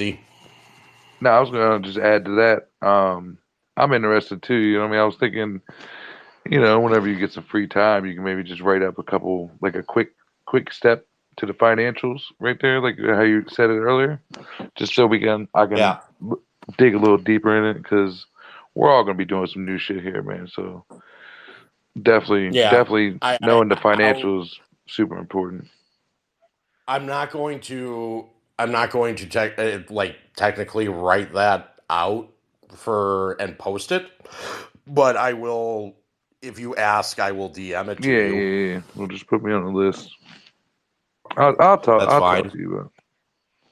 Yeah, just when that time happens, or when you feel like you need to start setting up a some sort of a plan, just literally DM me and then we can actually have a conversation that's not I typed. just I just So, want to the $8 million insured sound convenient, so I just want to get a little information on of course, yeah, I mean, we talk outside of here. I have no problem. Like I said, I'll talk to anybody that's a part of our community. So just ask, and I'd be more than happy to go over all of that with you. Just because I want to make sure that everybody here is protected. I want to make sure that everybody here is actually set up for success, so that this way they don't have to worry about money. it. You already in my book, security, James. I try, man. I mean, it's honestly because what is about to happen. I mean, guys, I don't understand. I don't know if you guys really understand the magnitude. I know I've stressed this 1,000 times, but the world you see now and how everything that has gotten exponentially bad since the start of COVID, you guys have no fucking clue. Well, I don't even know. I mean, 2008 dot-com bubble, COVID. I mean, that would be the three things that you could combine together would be like the magnitude for me.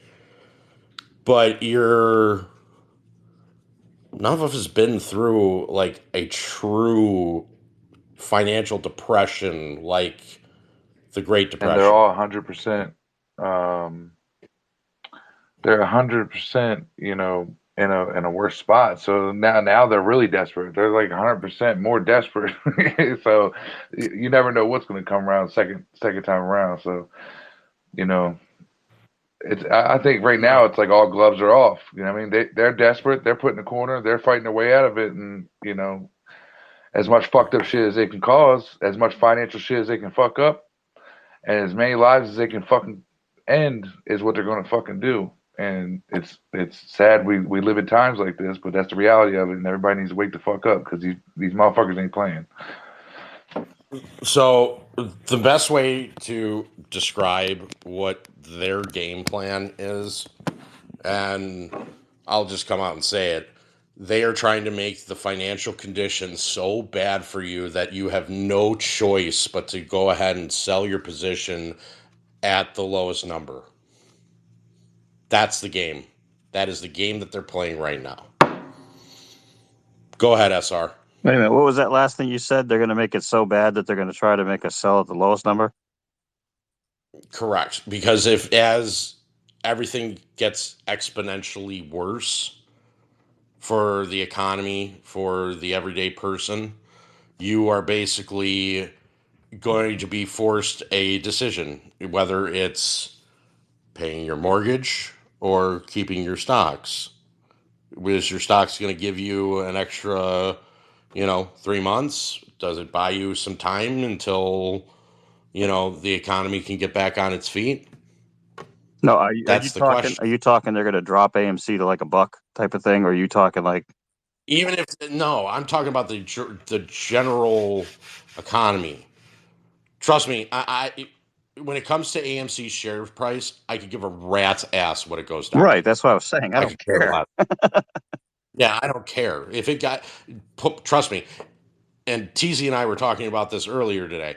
If this thing went down to, let's just say, like $1.90, I'd be happier than a pig rolling in shit, because I would drop literally everything that I fucking have into the stock. Not even a question. I would drop everything.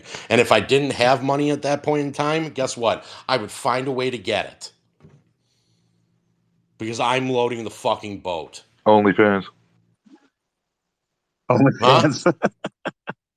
OnlyFans, he said. Yeah.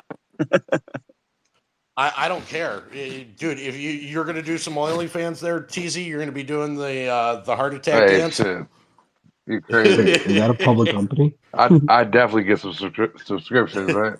No doubt in my mind. I'd there probably you go. make it, you know what I mean, between this and that and Twitter, you know, I'd be all right.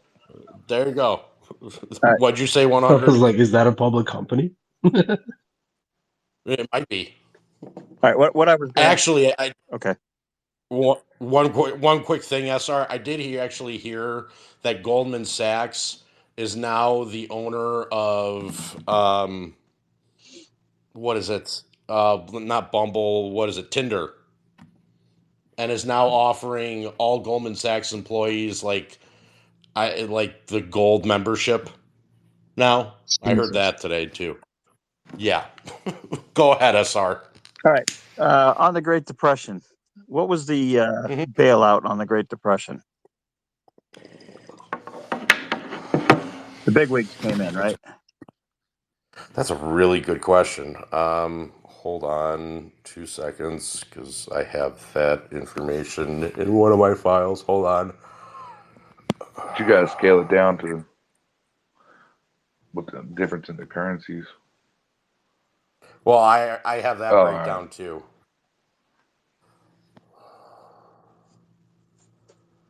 Wasn't it the big guys came in? The heavy hitters? Overall, RFC granted loans of an average of 8.89 million. In 1932, we show a distribution of railroad bailout loans over time. The biggest concentration of loans was in 1932 and early 1933, followed by another wave of new loans and rollovers in 1935 and again in 38 and 39. Right, but by who? RFC granted loans on average of 8.9 million. It was a distribution of railroad bailout loans. And so a railroad bailed us out. Yeah, pretty much. And TARP. Yeah, but and a TARP. But who was behind program? What I'm trying to get. Well, TARP is with the FDIC and the Federal Reserve. A TARP bailout. All right, but it's the rich and powerful came back in and said, "Here's some money." Rothschild and J.P. Morgan. Right. Well, not J.P. Morgan. No. I wouldn't say J.P. Morgan. But who's taking all the money now? Where's this money going? Where's all this money being funneled to right now? The 1%. Like, are you talking about like the actual bailouts, like in 2008? Well, yeah. Well, we had trillions of dollars go out during COVID. 34 trillion. Right. Where did most $34 trillion in 2008. Where did basically all that money funnel to? The main companies, right? The top 1%. It was the top 9 banks. Right. Okay. And now we have all this money being funneled all over the place, but basically it's going to end up where? Yeah. Those big families. The Vatican. Okay. The Vatican. I wouldn't say. I wouldn't say. Come on, SR. Stop it. I wouldn't say those specific banks, just because out of the 9, like New York Mellon, State Street, Goldman Sachs, there's going to be Citibank. There's going to be players in that mix that just aren't going to be here anymore. You don't see any type of resurgence, maybe under a different family tree, if I can word it that way. That comes back. I mean, that family tree is going to have to take care of, if they take care of one entity, they're going to have to take care of every entity, and that's all the central banks, which there's no way. You would deplete them to the point where they don't have anything. And nor the Federal Reserve or any one of the other likewise entities in other countries are going to be able to facilitate what is going to happen. They're just not. Okay. Maybe I'm thinking too conspiracy theoried. Banker Star Wars. You could go ahead. I want to hear your conspiracy theory, please. Well, I'm just thinking that a lot of money is heading in one direction and is setting up, the 99% to go in the other direction. Israel. And a lot of... Go ahead. Israel to the Rothschild family through the Vatican. Yeah, I was going to say sovereign wealth funds to the Vatican. Yep. They're sitting on all the gold. They got all of our shit. Well, that's not true anymore. Well, no, that's not entirely. He made his round. He made his rounds and went and confiscated a lot of shit. Yeah, but they still run shit. Yeah, but no, I hear something in the background. That was definitely my bong. Trump definitely during his administration took all that gold out of the Vatican. That was ours. Like, he 100% did that. Yeah, I'm just wondering if they're going to try to pound us or economically to the point where the olive branch is going to be offered, and someone's going to reach out for it on our behalf, and then we're going to get suckered back into the teat again.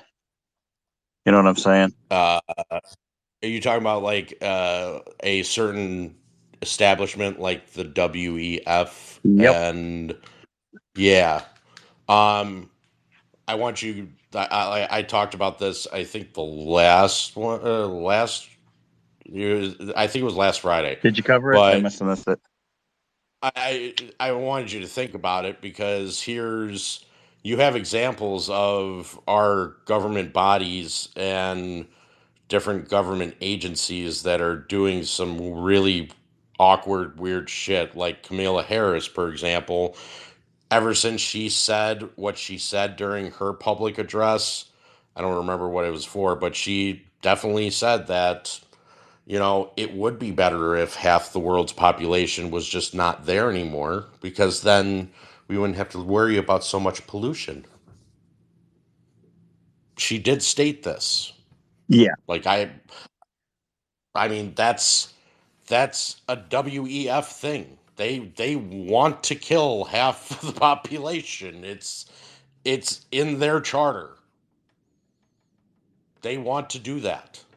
They also want you to eat crickets. They also want you to basically say we're going to tell you how you get your money, how you spend your money, and if you don't like it, tough shit.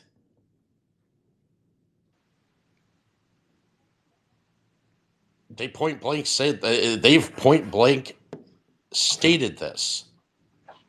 And they want you to believe it, because if you think that, well, I'm only going to get what's, best, and maybe that's what's fair, I mean, if you have that mindset, you need to wake the fuck up and stop being a goddamn number, because that's all you are if you have a social security. Your social security number, that's your unique identifier to the government, which is you being a number. It's the same thing with your armed forces.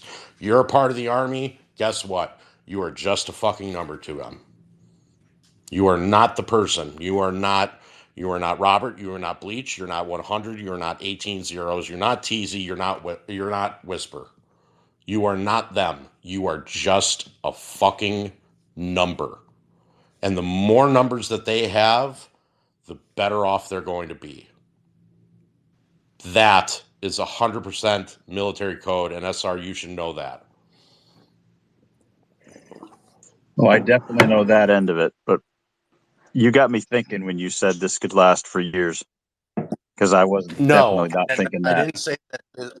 I didn't say this could last for years. That is not what I said.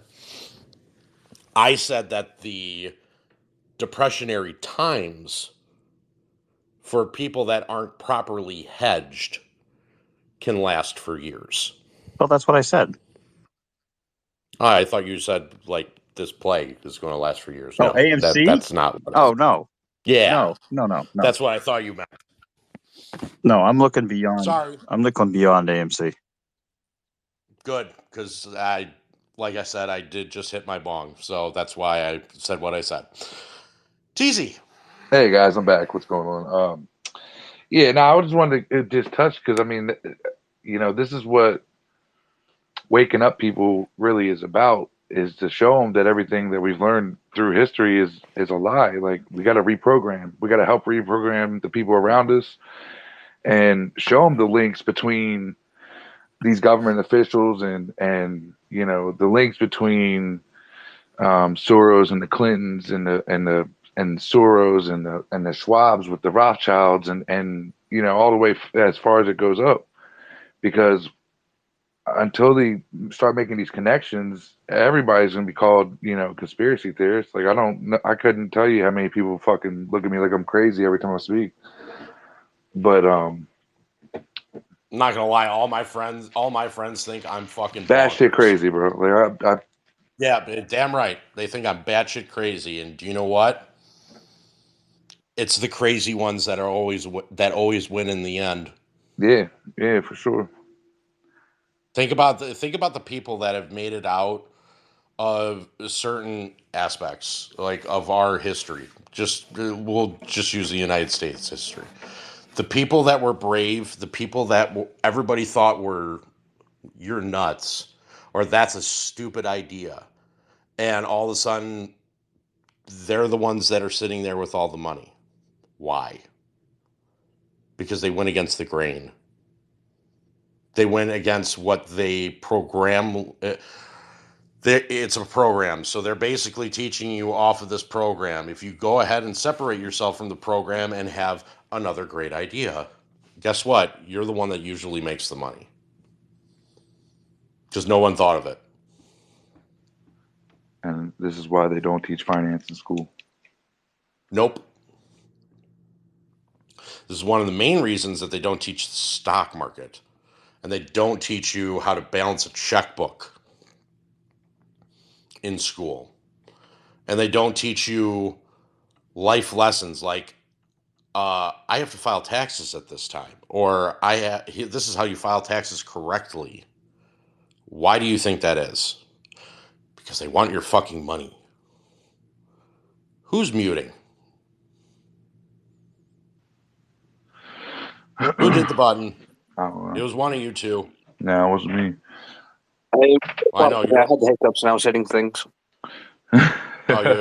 You had the hiccups and started hitting the buttons? He must be up there drinking that Chateau Simeon. Calm down, Robert. Oh yeah, Chateau. The Chateau de Simeon. With his pinky out. Oh yeah, you gotta make sure that pinky's held high. Fuck yeah. Mm-hmm. Hell yeah. Hey, I ain't gonna lie. I ain't gonna lie. I drink fucking regular drinks with my pinky out. Sometimes I'll be catching myself all the time. Like, look at me, man. Are you feeling snooty? I am European, so. Oh, so you're feeling snotty. Yeah. There you go. Not snooty. It's snotty. Perfect. Oh, one more thing. I forget who it was that said that the share buybacks weren't allowable at this point. I got a message back from Merriweather, and he said right now the covenants, with an S, covenants don't allow share buybacks. So there's more than, I guess, one. I'm just reading into that, but it was a plural. So they're gonna have the debt covenants. Right, but that's not just one. If they did away with I know the 2026s, there would still be something that prevents buybacks. So correct. It's more than one. Okay, so I'm learning. Covenant. I hate bonds. Yeah. I don't know bonds.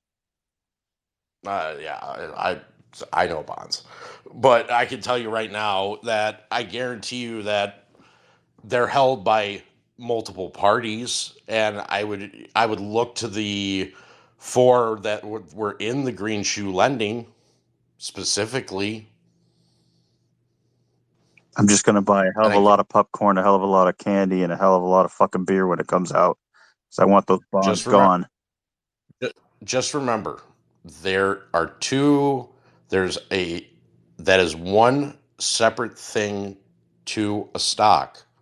Fundamentals are important. I'm not saying that they're not.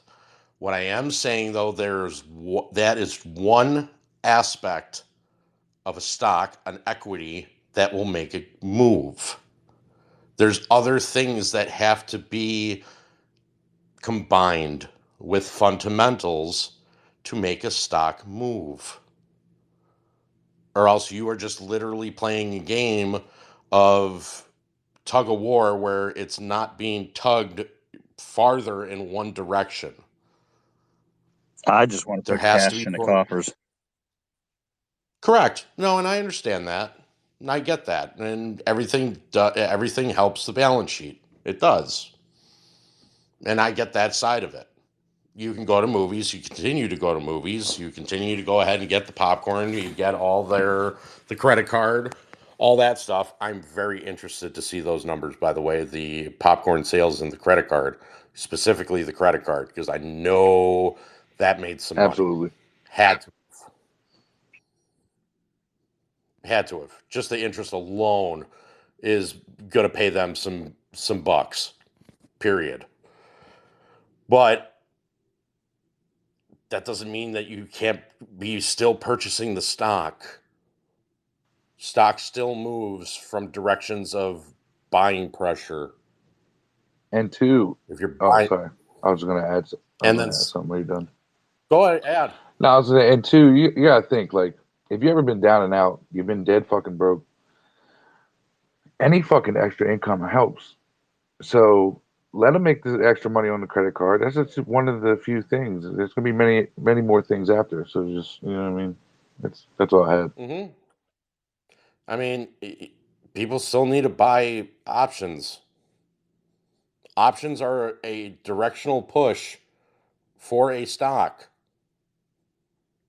Most stock directions are actually made because of options. I understand that they control the market. I understand the market maker controls the price. I understand that every time they set a max pain, it's normally a cent to 6 cents less of whatever max pain was. Like, wasn't it max pain this week? $4.50? I think it was. Yes. Yeah, and then they dropped it below it. Sorry for stopping. Yeah, and but what was it? What, $4.45 it closed today? Hold on, just double checking, just because. You know, we're apes. We don't care about the price. Nobody knows. No, I know that. I know we don't give a shit about the price, but my no, I point know. is I'm that just fucking. 444, Yeah, I I'm just think it trying to was. say is that hey, you need to make sure fundamentals are one aspect to a stock movement. That's just being logical. I mean, you have to do it from all aspects to get a stock to move. And their broke asses don't want to pay no damn options right now. No, they do not. So, And nor do they want us to get out of this channel that's below $5 either, because then the money that they're going to lose can be exponential. 39%. just let them sit there and be Correct. broke, man. You know, let them do their thing. Let them drag it out Oh, till they get the okay. They can go ahead and keep doing what they're doing as long as it's working out for them. I don't think there's this like one person up above that's saying, okay, now we can let this thing move. I don't think that at all. Whatever, I really whatever the don't. case, whatever which way is going to start, one way or another. You're literally playing the longest game of stare that you've ever played. Yeah, but if it was me and I What? was on their side looking at the numbers, seeing that we weren't selling and seeing that we were buying, that'd be a different kind. That'd be like you're brain dead. You're not even staring no more. You're just you're not even there. But here, when you're going ahead and you are when you guys are going ahead and you're actually sitting there and you're on the opposite side, they don't know what their losses are. They have no idea until they close their position. And once they close their position, that's when they find out when their how much loss they actually have. For right now, that actual what they're seeing is probably a profit as of right now. But once they actually withdraw from their position and close it out, that's when it becomes real. It doesn't become real until they actually close. That's what it is. Those losses could be infinite because they had to literally double, triple, quadruple, six-tuplet, eight-tuplet, or I mean, it's unfathomable. Yeah, this one's gonna hurt a little different. Yeah, this is going to wipe out. This is going to wipe out people. But same thing with all the meme stocks in this basket. The ones that they have royally fucked over, all of them. This whole basket is going to fuck them up like it's no one's business. This is you against a gang of 50 in the street, and they have lead pipes. That's what this fight is, and they are literally going to get beaten by this group of 50 to where they are just bloody. I mean, that's honestly what they dug themselves a hole into. Why do you think you see Citadel that's trying to purchase up all this UBS garbage like they did today? Robert, did you see that too? I wanted to ask you. I totally forgot about that until Yeah, now. my dad's told me about it. Yeah, that UBS basically or Citadel, quote unquote, trying to cover their Yeah, they're the ass. only ones. They don't want UBS and to sell them out. No. If UBS can't sell, because no one wants that nuclear hot potato. No one. You're talking about offering buying the. They're talking about the bonds Yeah. and the swaps. They can't let go of, Citadel cannot afford to let go or let UBS let go of that Credit Suisse Archegos nonsense. Can't afford it. Oh, so they're just doing it to cover it up, and not let the information get out. They have to. That's kind of They, like along the lines of what I was speaking of anyway. Like eventually, you know what I mean? Eventually they'll go belly up, but The thing is that they only have to pay a nominal value of that specific bond, that specific swap, to basically claim ownership of it. They can't. It's not like they're paying this, 500 billion or quintillion dollars. They're paying a portion of it for the claim of ownership. Right. So, but they can't let that thing go. That thing goes, they're exposed. Oh, for sure. They've been doing this since, Robert, if you correct me if I'm wrong, but since I think it was March last year of 23. For what? I'm sorry. For the bond, the UBS, it's either a bond or a swap. I can't remember which one it is. I know it was underwritten by UBS. Yes, there's both a swap. There's actually 6 swaps and there's 2 bonds. And Citadel, I think, owns 3 of them. Yeah, that's correct. Okay, so there's 3 of them that Citadel owns. If Citadel didn't buy them, UBS releases them. If it gets released back into those equities. Yes, and it spurs a floodgate more. It'll be magical, I'll tell you that. This is your OCC waterfall that I kept on talking about. When one member fails, the other one has to pick them up, and so on and so forth, causing a cascading effect of failures. Yep. And they have February 26th with margin haircuts too. So I don't know. Ooh, start doing the salsa. We can do the salsa. We can do the merengue, Something's breaking soon. I don't give a fuck what nobody says. No, something is breaking. Something's getting ready to and break, I can tell you, and I'm going to state this especially for Robert and for Bleach up here. When we tell you guys a date, this is not a date of when this thing can go off. This is an important date that is for something happening, meaning the next step to like, our goal, Correct. It's a dot to connect to the next dot.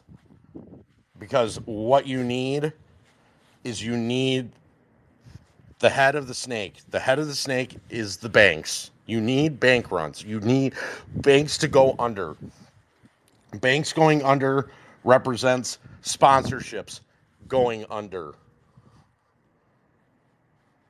Because each one of these hedge funds are attached to a prime broker. Prime brokers are banks. Banks failing means sponsorship money failing. Credit lines going poof. Margin going poof. Kill the banks, you win. So, what do I mean? March 11th, bank term funding program. Combined with hold to maturity in the commercial real estate market. Both those two are intertwined. The minute March 11th happens and they don't get that overnight funding that they so desperately need to keep going, they are now forced to use the Fed window where they have to trade in their strongest form of collateral to the Fed for cash. They're not going to do that. They will hold on for as long as they can.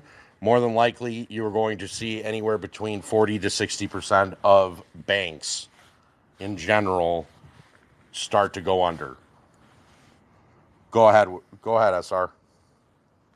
Oh, well, I didn't want to interrupt you. That's why I took my hand down, because I didn't want you to stop prematurely. So if you got more to say, go ahead and say it first. No, that's why I'm saying March 11th is a crucial date because the bank term funding program ends. And a lot of your hold to maturity loans are also due in March. Okay. When the time comes that you think that there's absolutely no turn back, that it has begun and the Mission Impossible fuse has been lit,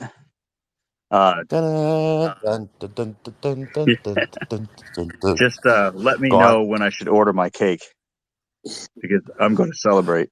That's all I want to know. I am the same way that I've been since since I've gotten into this place since the very beginning, and this is going on 3 years. One day you're going to wake up, and there'll be a couple of zeros behind your account, and that's what I'll keep to because no matter what, I am not one for hopium. That already happened. I want to know when there's a couple more. Yeah, but I've never sat there and said, "Hey, it's going to happen on this date." You've never heard me once say that. No, that's what we try not to do. That's why I'm saying the only date I care about is the day I can order my cake. Well, when you see a bunch of banks failing, there's your a great idea time. Yeah, here's something else. February 26th, where are they going to get all those real shares if there's no shares that are real out there to be? Ding, ding, ding, ding, ding, ding, ding, ding, ding, ding, ding. Tell TC, tell me what he's won. You won a brand new pair of golden Trump shoes. Oh my God, those things are ugly as shit. It's like Foukitis and semi-pro. God, he's ugly as shit. Robert, what were you gonna say? I was talking about February 26th, but or Monday coming up, but it's looking like they're not gonna be able to get these shares. There's real shares. There's no way. There's no real shares to be able to get. So it's done in my mind. Well, let's be honest here. There hasn't been a real fucking share since probably March of 21. Oh, definitely. Before that, because in 2014, Citadel was shorting the shit out of it, and they've been carrying the full bag for 10 years. Or Yeah, this was a liquidity grab forever. And even before AMC was actually AMC, even when it was private, they were using that as collateral towards their bets when it was private. I mean, they've done every bit of nefarious shit you could possibly do to a company. AMC definitely went through it.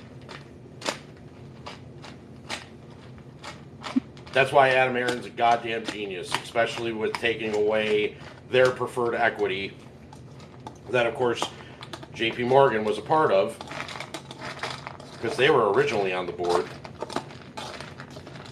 And when he took that preferred equity away and gave it to you guys, oh man, that started the whirlwind of shit. Hey, does anyone remember the book called Flash Boys? What book? Flash Boys? If you can give me a quick synopsis, I can tell you if I've read it or not. It was by a guy named Michael Lewis. I need like a partial story. It was between. It's from 2008 with Barclays and Credit Suisse. I haven't read it. Okay. Can't say I've read it, but go ahead and continue. I was just saying, just today, if you, just today, let's go today. We don't need to go back to circa 1066. Yeah, but we don't need to go over history. Yep, exactly. So today, our friends at Barclays failed. Are they really friends? Well, whatever. They okay. They failed to get sued over unregistered securities tossed. This happened. Oh. This happened back in 2008 as well, and then they settled it in 2016. But they had about 17.7 billion in unregistered securities. Is that? But I didn't think. Wait, that's not naked shorts, is it? I would assume so. I pinned the article and many people don't subscribe to Bloomberg, so thank you to the people that do. But I pinned it to the comments in the bottom. Versus, I can pin it to the top if you want, but it's go ahead to read. That's fine. I like reading. It's a good little one. And those pictures are not mine, but I did. Someone else I know has a thing to Bloomberg. So if you just read through that, and then if you have a computer and you, do people know how to Google? The Googie Yeah. machine? So type in Barclays, Credit Suisse, and you'll, I saw this picture. there is a Yeah. record deal struck over dark pools. It never changes. It's the same players. That's my point. Is we're dealing with the same people doing the same shit. Some of them may change hats, so they may play for the Yankees instead of the Mets. Ah. So you mean it's like, it's J.P. Morgan, but J.P. Morgan Chas? And like change the name slightly? Yeah, exactly. But even so, and then some of them actually work at the SEC, and then they go get their retirement jobs at XYZ hedge fund, Bernanke. Ah. The Bernanke? What? Yeah, and Jay Clayton at Simon & Cromwell, which I'll keep bringing Yeah. up. And Simon & Cromwell's getting sued. No. Yes. Oh, he was such a good guy. Kind of. Not Well, really. Simon & Cromwell, the law firm's getting sued. I know. Yeah. I know. So they're getting sued. So all this stuff's coming out at once, and don't forget, it seems like far away, but it's really not. May starts at T1. Is that correct? Yeah, T1 settlements. In May? Was that May 1st? Yeah, good luck. Good luck with trying to get those to be actual T1 settlements. Is there exemptions for that still? I don't think that there's exemptions. I'm just talking about there's no way that they're going to be able to trade or to settle things T1. Well, I mean, does it matter? Because they can just do the FTD route. Not necessarily, because I mean, even in if the trade goes into an internalizer, so let's just use Citadel Connect for an example. You have T plus 3, T plus 7 from an internalizer standpoint. Yeah, but I mean, they're supposed to settle in T+1, so it's end up with a bunch of FTDs, which doesn't matter. Probably. Which doesn't matter, right? No, I mean, it doesn't matter because what is an FTD? It doesn't mean dick anyway. Right. That's what I was trying to get to. I'm like, so I they get changed you. the rule, but it doesn't matter. And just want to point out page 37 again on the October. Let me look that up again. October 14th, 2021 report, page 37 of the SEC report for GameStop, which is different than the Congress report, which was in summer. So if you're in doubt, I can read a little bit. So on the 27th of January, 2021, Citadel internalized nearly 4.2 billion of GME. And Virtu. Wait, what's their float? Virtu internalized an average of 23.4 million of GME each day in December of 2020 and 2.2 billion of GME on the 26th of January. What was their float? What, 79 million? I can't really get so many numbers in my head. I don't know. I'm pretty sure it was roughly around like 75 or 79 million, somewhere around there. And then there's another note that says Susquehanna, which that doesn't shock me in any which way. They also did 12% internalized dollar volume. So there's a lot of internalization. So what I'm trying to say is it's there. They've told us that they're internalizing shit, and they're not changing their plans. They're not going to change their plans because that was in the Congress report. It says key report finding number 3: the brokers are not going to change their ways. Very, very interesting.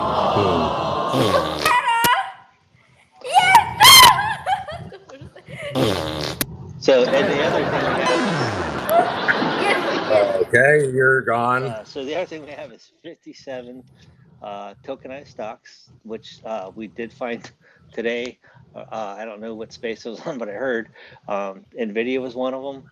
I know there's Apple. That's I know there's shocking. Apple. I know there's Tesla. We know there's GME. We know there's AMC. We know there's Ape. I don't know the other, whatever it is, 47 others. But that's also important if you can figure out. I think it's dog With with hat. hat. Yeah, he probably has some tweets maybe out there. And those would be good things to not just like look at and read, but maybe email to your representatives, not the secretary. Email them to those companies. Email them to directly. I mean, like Tim Cook has his email address out there. You send it to him, and what's the worst that's going to happen? Is it he doesn't read it? But if you send it to him every day at the same time, eventually he's going to catch on. I would agree with that. And Go ahead, I think that's kind of, there's a space earlier, and there's some people talking about that, and I think that's kind of like something to do for people if you don't know what to do. If you've read stuff and know stuff, that would be a way to help things along. You can help things along by writing to your constituents in your respective states, along with your senators, congressmen, your but I'm just local government. going right directly to the company owners, like the CEOs. So now, realistic. I'm just being realistic here. If you're going to company owners, like for like Apple, for example, like why does that matter? I'm going to guess that they're more a part of the game than anything else. I will push back to you because one, they're interested because it's their company. Two, if you're going to send it to the Congress people, they're involved. They're part of the deal. So are the Mega 7. I mean, they have to be a part of the deal. Not the CEOs. They have an obligation. They do have an obligation, but okay, as we literally just spent an hour and a half showing you how that these Mega 7 stocks, specifically two of them as an example of Apple and NVIDIA, who have nefariously gone ahead and rewrote their numbers on their financial statements to go ahead and make sure that they can skim at the top and basically make sure that they give a constant gamma squeeze. And someone's showing them that. But it doesn't hurt. I understand that it doesn't hurt, but if you're a part of it, why are you going to even rectify it? Because then now you're guilty by association regardless. You lost me on that one, because if you send it to the CEO, now you've gotten written communication. I'm talking about like with Apple and NVIDIA, just because from what I just went over, like they're a part of the scam. Well, so is the government. The government is. I've stated that clearly, that there's no way that there isn't any type of government entity that's not involved with this. Yeah, that doesn't know what's going on. They 100% know what's going on. And they're 100% told that they cannot let this go. Exactly. By who? Probably the SEC, the Fed, or even Janet Yellen. Or is it the law firms? Or is it? I would say more government entity, because I guarantee you that the people that are inside, like the Fed, that are actually crunching the numbers and trying to realize that, hey, there's no way that we're going to get back the same amount, or we're not going to get more than what we're going to have to pay out. Yeah, I would say out of the 57 stocks, I don't think all those CEOs are corrupt. No, I'm not saying that all of them. I just gave two examples of ones that would basically not want to be guilty by association by you sending. Well, it only takes one. True. So I'm saying it. But then it still goes to the regulator that's basically going to go ahead and say, okay, I'm going to investigate this, or is he going to be told not to? I don't know, but they'll have the information in front of them. I'm sure they have it. I don't know, but it creates noise. It creates pressure. I can understand that. I'm going to answer SR's question, and then we can get back to this because it is an interesting topic of conversation. Go ahead, SR. Oh well, then keep going with it because No, your hand's been up for a good long hot minute, and I don't want it to fall off. well, no, it won't fall off. It's fictitious. I know, but go ahead. Well, Go ahead. We can go. Our debate can go on for hours about that. I think I stepped out when you put this thing up by Kevin Malone. It's like the third one in about the naked short sales. They're allowed to. They're allowed to.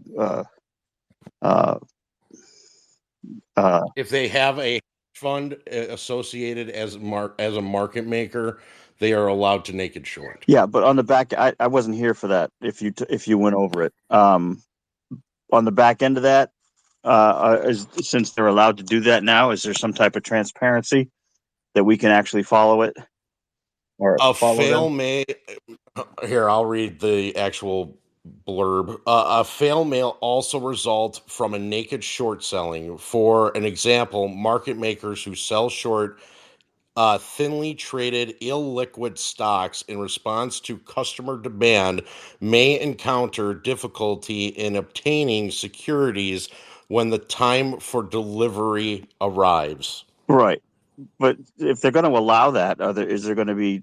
Do you know if there's going to be transparency in allowing us to follow it to make sure it gets? That is, I believe that has to go hand in hand with the upcoming new CAT system. But as you've probably guys have probably have all seen that Senator Kennedy, who's also running as independent, basically is trying to block that Well, it doesn't matter because saying anyway. that it would hurt retail. Kennedy is trying to block it. I thought he was for Yeah, transparency.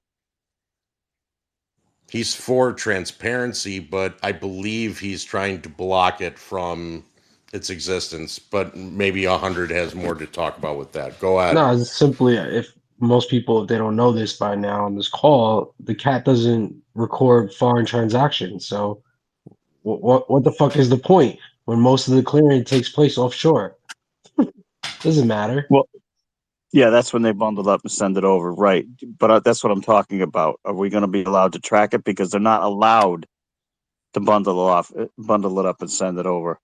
If They're it's a swap, supposed to be. Go ahead. yeah. If it's a swap, you can with the unique identifiers, but you can't do it with the bundled stuff.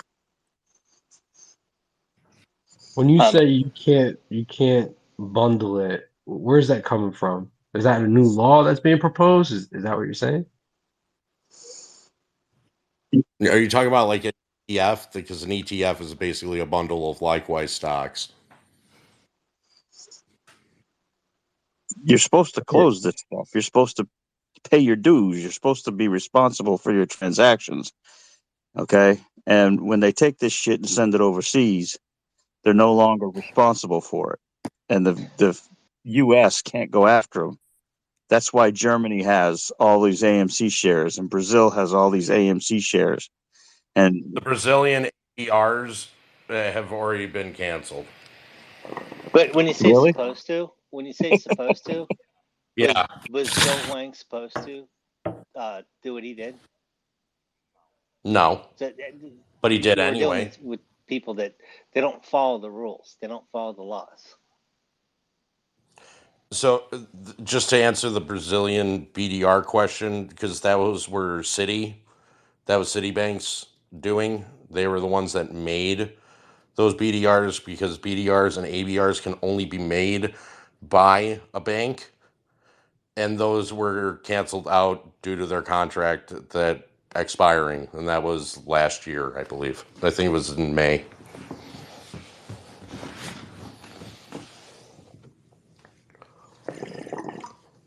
Bong rip. They still sold so many damn shares off of that. Oh, Citigroup. The city sold those like like candy, like they were pop rocks, and you were selling them individually. 308 billion shares of AMC that I saw through their BDR ledger. That was that when we saw that. Yeah, but it wasn't that wiped clean. The residuals should still be there, but I know those BDRs aren't there. Not in the system, but they do exist in swap form. So, Okay. Right. Yeah. Robert's right. You know, they might offshore these things. They move them around. They play this shell game with their liability, but the liability will always still be there. You got to imagine this is a trade, so someone's taking the other side of their trade, whether they're short or long, or if they're moving their liability to one place or another. Someone is the counterparty to that situation. So at the end of the day, that someone is going to want their money, or they're going to want you to close, or they're going to want their assets for Correct. the collateral that was promised, or whatever it is, in the swap contract. So they, even if they take these naked shares, move them offshore, to facilitate, kicking the FTD can down the road. They don't just go away. It doesn't disappear. They still have the No. mountain of liability held against them that they I'm not still saying have that to close I'm not out. saying, Cornelius, that they just like disappear like the actual, like the ABR, the BDR, but the nominal value is still there regardless, and that still has to be transferred to whoever wins that bet. Right. Basically. You're just seeing the swap that carried through that. If it carried through a BDR or an ADR somewhere else, you just see Correct.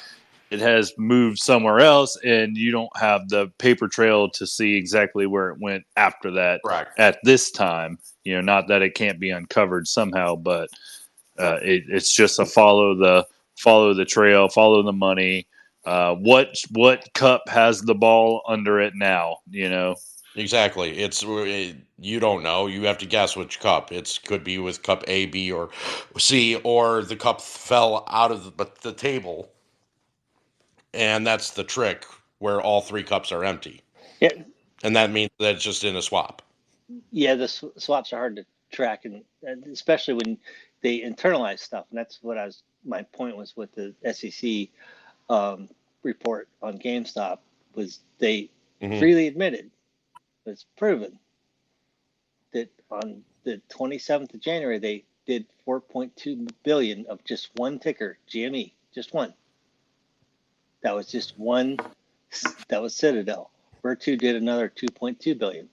So those are what we call dark pools, alternate ATSs. I can't say the other name.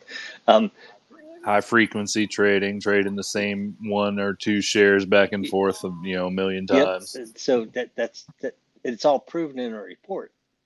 I mean, it's right there in black and white from the SEC. Mm-hmm. So what's the limit on how much you can internalize? I don't think there are actual limits associated with internalization or putting it into an OTC or a dark pool. I think they have to have the specific margin to cover what they're doing. And where do they get the margin from? Well, the margins it could be from whatever form of collateral that they're using towards that position. Oh, so like maybe they got collateral from, what are the two ones that went up? Like they could have gotten NVDA.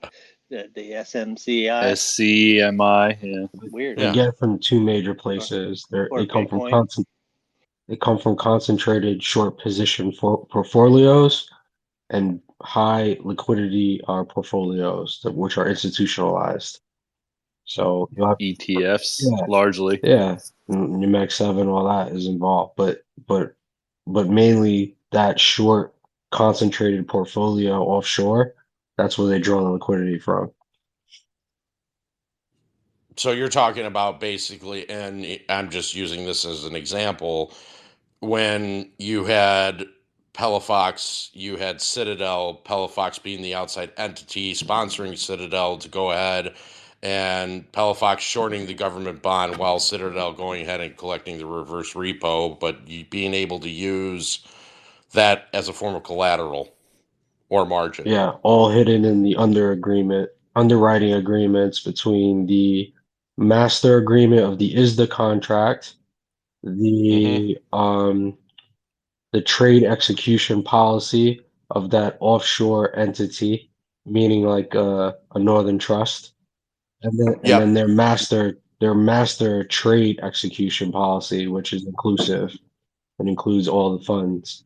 So yeah, that's usually how they do it. Right, because remember those contracts, those is the contracts are not available for anyone to see. Those are proprietary held contracts between the two or whatever counterparties there are. It could be more than two, but yeah, the only people with eyes on those contracts are the counterparties involved. And credit support analysts that are newly assigned to each file because they kind of picked up that the backdoor. If they land on the desk of the risk department.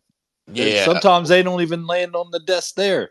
Like sometimes these things are essentially handshake deals between That's how they used to be. individuals. That's how they used to be until like the new rules in Phase 6, and especially with Bill Huang doing what he did. That's why they started assigning credit support analysts to each individual new ISDA contract. Then that was starting last year. I think it was Correct, but that's only to reported. Yeah, correct. What I mean is so much of these are unreported anyway. Yes, if they are reported, they have to meet the collateral requirements for the ISDA contracts. They need to meet the risk collateral requirements. They need to meet the regulation between the ISDA regulations with the BIS, the Bank of International Settlements.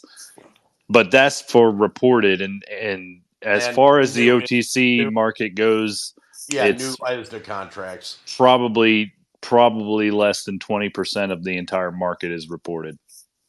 And that's why you consider that's why that number of what is it? Quadrillions? No, quintillion. Oh yeah. Thank you. Sorry. Quintillion. That's about 1,000 times more than a quadrillion. Yeah, correct. But I'm saying that's why that number is reported as 6 quadrillion. And it actually, the reported market is quadrillion. Yes, the unreported market is what did we see at FTX? 26 quintillion. Yeah. In possible claim liability. Yeah. Stupid. Robert, I don't know why you're holding your hand up, considering that you're a co-host. Yeah, I want to take my turn, but I was thinking while you guys were talking, if the unsecured notes or the unsecured loans or whatever you want to call them, the unsecured debt obligations through the options, or not, what am I talking about? Not the options. If they go to the same standards as the secured, then they're fucked because they can't resource enough collateral through other means to do so. So then they're fucked February 26th starting on that date because they can't actually source any fucking shares. If there's any form of regulatory body, like the Bank of International Settlements and the ISDA regulation control, wherever that comes from, that can force the requirements for collateral to be 100%, or whatever, for the reported. I mean, that would fuck people, even if it's not all the unreported. But if you forced, 100% collateral for what is reported because they're so over leveraged in that markets and the risk is so high. I mean, they should have been forcing 100% collateral years ago in those markets. They should, but they couldn't because of the stuff they had under their books. So now they can because they shifted that over. Okay. But of course, just don't worry about it. It's all okay. You know it. So I have a question from the audience. How/why does public have AMC bonds? And you can buy That's them. a good thing. Buying the bonds would actually help your company out. So if they're buying the bonds, hold on. Before you get too far there, Robert, because not correct. This is not those bonds. No. What they're selling are derivatives You're not buying AMC's debt. You are buying a derivative on the basically, which is a futures contract that is derived of the value of AMC's debt. So basically, no matter what you buy or sell through these bonds on public, you're not getting any cash into the books on AMC. It doesn't touch AMC's books whatsoever, and you're not reducing any amount of debt AMC will have to pay. You're not taking it off their hands because you're not actually touching their actual lien debt note that AMC is contracted to with its creditors. You are just trading in derivatives that derive their value based off of the futures value of those debt notes that are in place with other creditors. So they have nothing to do with AMC. Hold on, one more time. It's like an options contract.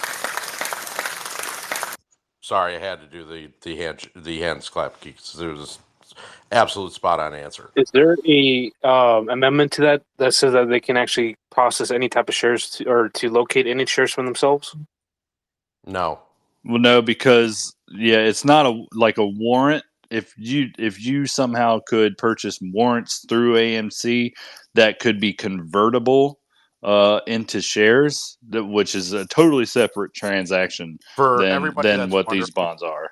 For everybody that's wondering, Cornelius is talking about a warranty bond. Go ahead.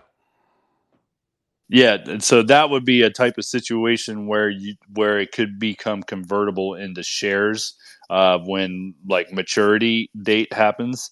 But that is not, again, that's not even what these vehicles are. These vehicles are literally just derivative trading. It's not. It's just gambling. It's just side bets on the credit value.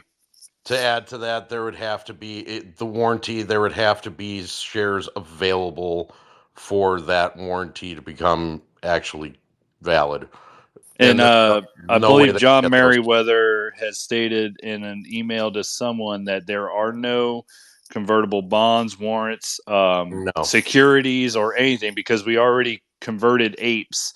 So at this moment, there are no other securities, convertible bonds, convertible warrants, or anything of that sort issued by AMC, the company. So none of these have any of those rights and included into what you buy in the contract at public.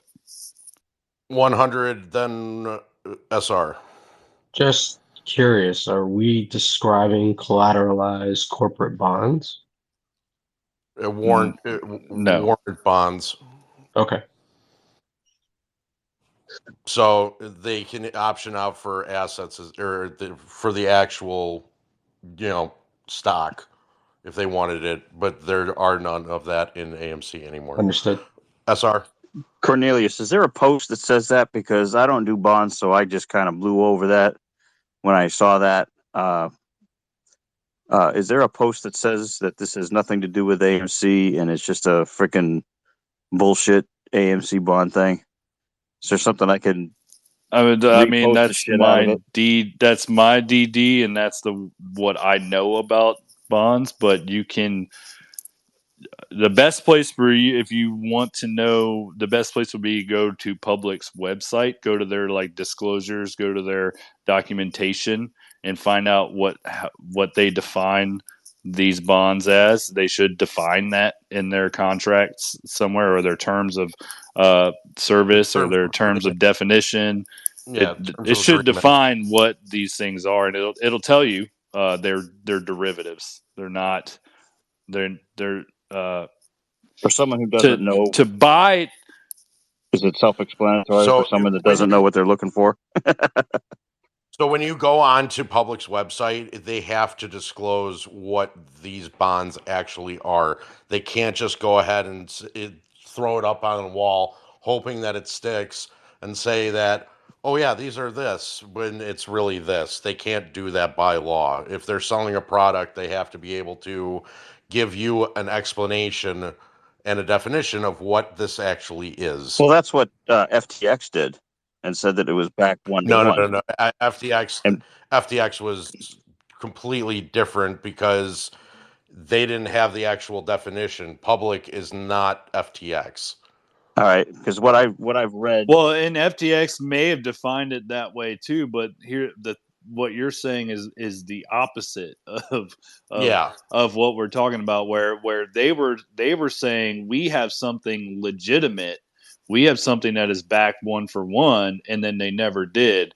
What I'm saying is what Public is offering is not.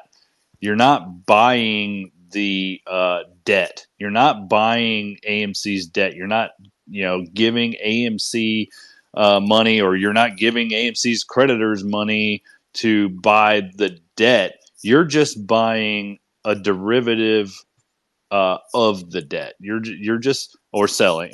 Whether you're buying or selling, you're just going and trading derivatives that are derived only to essentially mirror the value of those debt notes that they, because they show the different debt notes. Like you could purchase the 12% 2026s, or you could purchase the 7%, 2024s, or, whatever. I don't remember the exact numbers. I'm just throwing You're them out not there, but buying the debt. Plain and simple, you're not right. buying the debt. You're not helping AMC. Yeah, because when I read that thing, just a couple of days ago, someone posted that there's bonds and stuff that you can buy for AMC now, and someone else posted that no, you don't want to buy those bonds because AMC ends up having to pay interest on those bonds or stuff like that. I'm just like, oh crap, for bonds, I can't stand bonds, and I just kind of went by it because I don't tell people what to do; they do their own thing.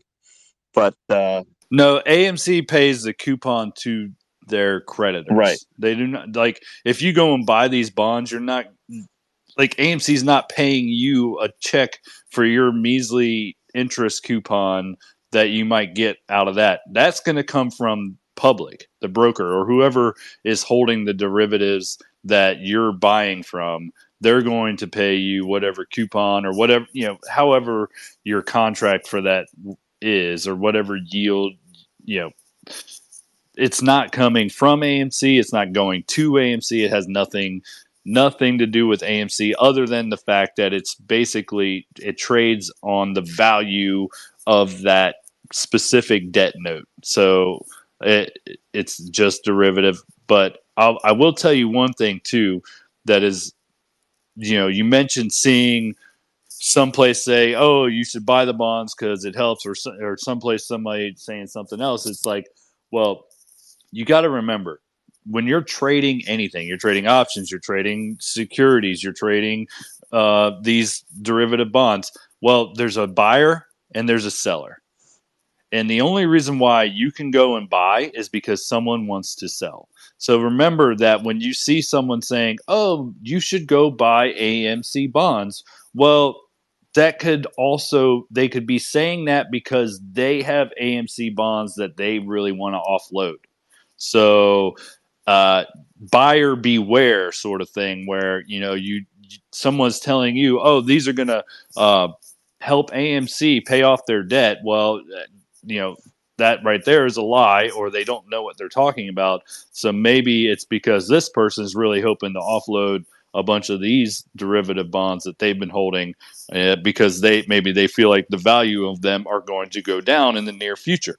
And so they want to find some schmuck that's going to come in and buy them off of them. Well, So, like I said, I don't know what I'm talking about when it comes to bonds, so I just proved it.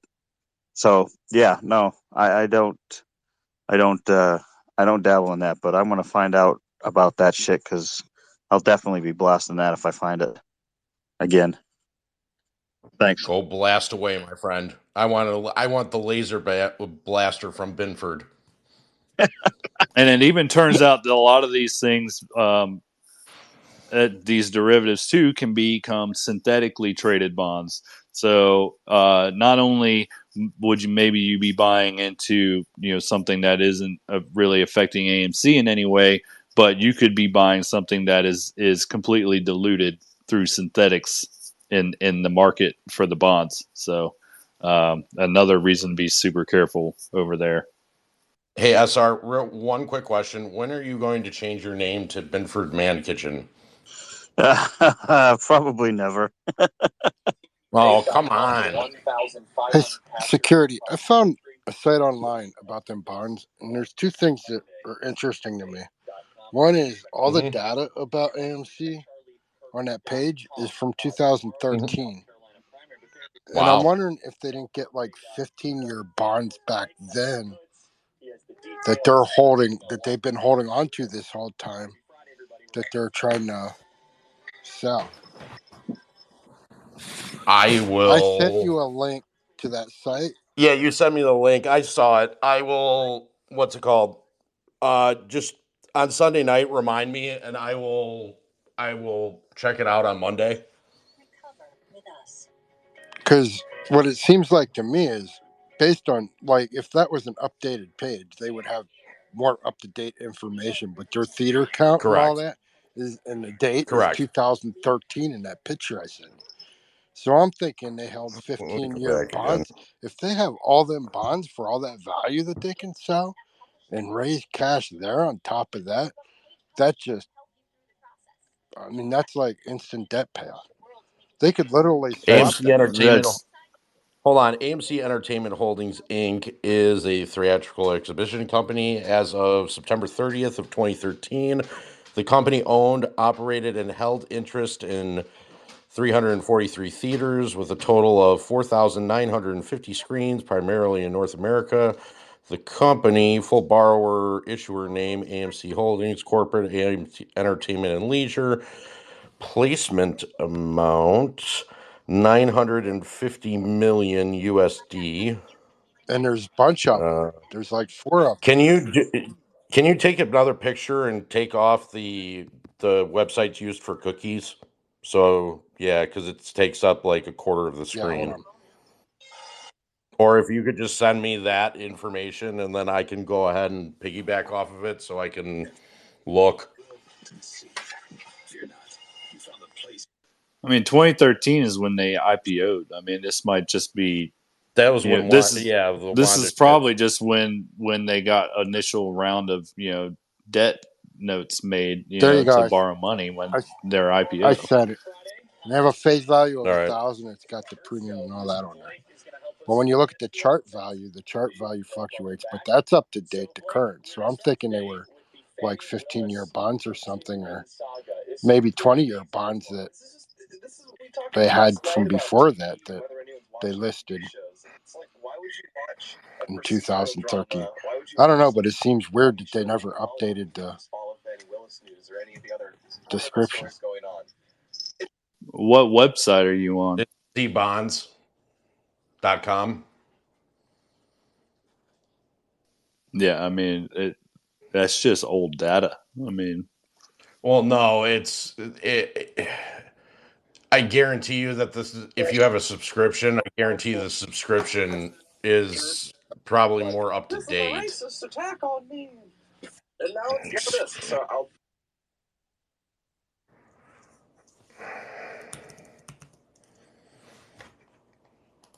Are we talking the public site that this stuff is on? Is that what you're talking, Matt? Is that what you're pulling it The from? website is called cbonds.com. As an SEE? SBONDS.com. I can't hear who's asking. I can send them the link. It was SR. I already got I have it pulled up.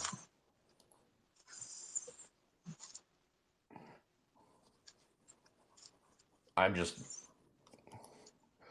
try old bond search form. URL not found.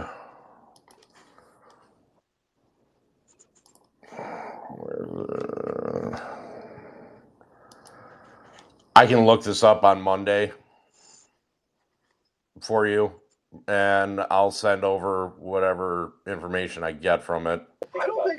I think the thing is, though, am I wrong to think that AMC would have to own the bonds in order to sell them off, which means that they would have had to buy them, and they're on a term, and maybe they're trying to unload them the remainder of the term to raise more cash? Possible. I'm Right. still.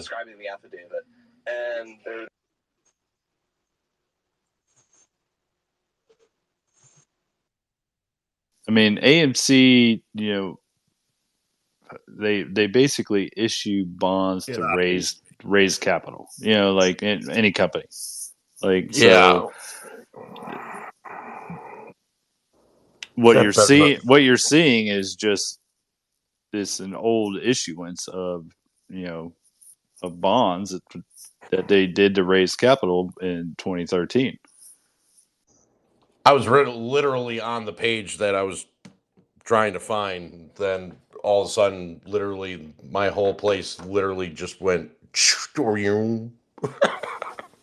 like the electricity cut out for a second.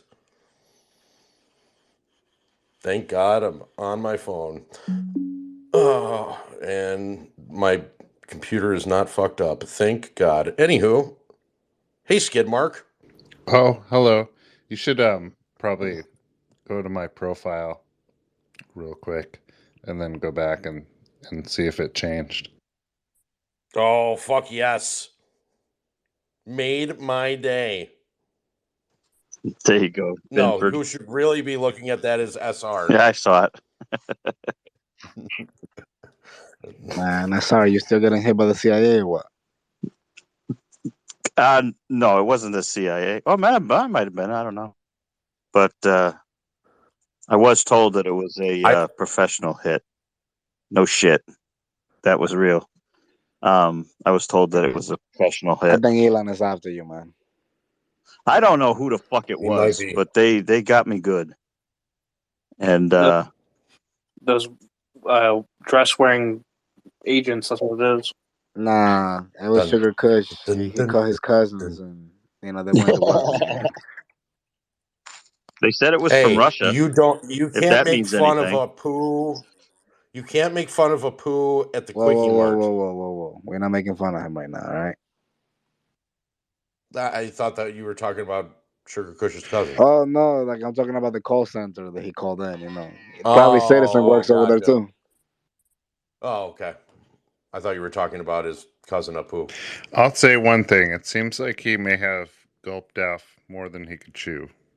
It's a big gulp. Probably. I heard his price I thought it was a target is liquor somewhere store. between 7 and 11. That's fucking crazy. I love it. That is crazy, man. But these bonds, man, like I'm sick and tired of these bonds, man. Fuck the bonds, all right? Yep, thank you. But they are apparent, and they are consequential to what needs to happen. I mean, unfortunately.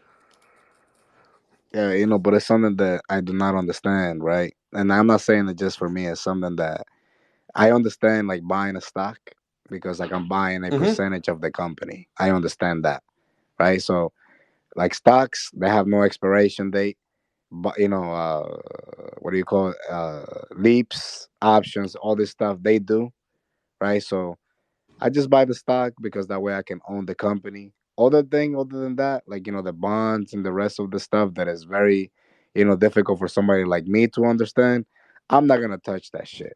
Let them fucking touch that. It's bonds are stupid easy, and here's why: you're buying debt. That's basically what you're doing. You're buying the debt, and you're betting on a direction of where the debt's going to go. If that goes low, that's if you're actually interacting with the corporation. No, and I understand that, but I mean that's. But if you're interacting with this website like public, oh no, you're not actually buying AMC's debt. You're buying, like I said, derivatives based off. You see what I mean? But what I'm talking about is that you and I, and we both understand that at a retail level, that's not happening for a bond purchase. Right. We are no. You got to have big money lawyers, big money contracts. You're not going and buying $100 worth of AMC's debt. Oh, Correct. dang it. And That's not holding happening. that. AMC's gonna sell like millions of dollars worth of debt, if not tens or hundreds of So, like, millions of dollars worth of real debt. quick, then why did these clowns come in to talk about bonds then? If retail, unless, I mean, Because they're holding the other side of the derivative I bonds that understand. they want to I could offload. understand that, but that you just said that you need millions of dollars. Let's just say hundreds of thousands to be able to even be purchasing this. Why are they coming to retail to ask them this when they are telling you that you're 90% down and all this stuff? So where are you gonna get the money to Well, get this stuff? Bleach, yeah. The people telling you this are retail traders. They don't hold any of AMC's debt. They're not selling AMC's debt to you. The people telling you this on Twitter are other retail investors that have bought bonds on the derivatives market for AMC because they thought their value would go up because they thought AMC was going to go bankrupt because in a bankruptcy the bonds pay out before equity holders. And so, and not for derivatives, but the value of the derivatives will go up the closer a business comes to defaulting on their But, debts. hold on, Cornelius. So these derivatives, right, that they're buying, so they're not buying the bonds; they're buying derivatives of the bonds. Which this is fucking crazy. Okay, Correct. so they can buy them. I can buy $100 of a derivative of a bond, right? Right. Okay, so there you Right. go. So you see that was very clear. So understand that these motherfuckers are very slimy parasites. You see that they're trying to fucking dump shit on you, and that's what I don't like. And that's what we got to be very fucking clear when we talk about shit like this. Fuck these fucking people, right? And I'm not just saying it just like that, just to say it.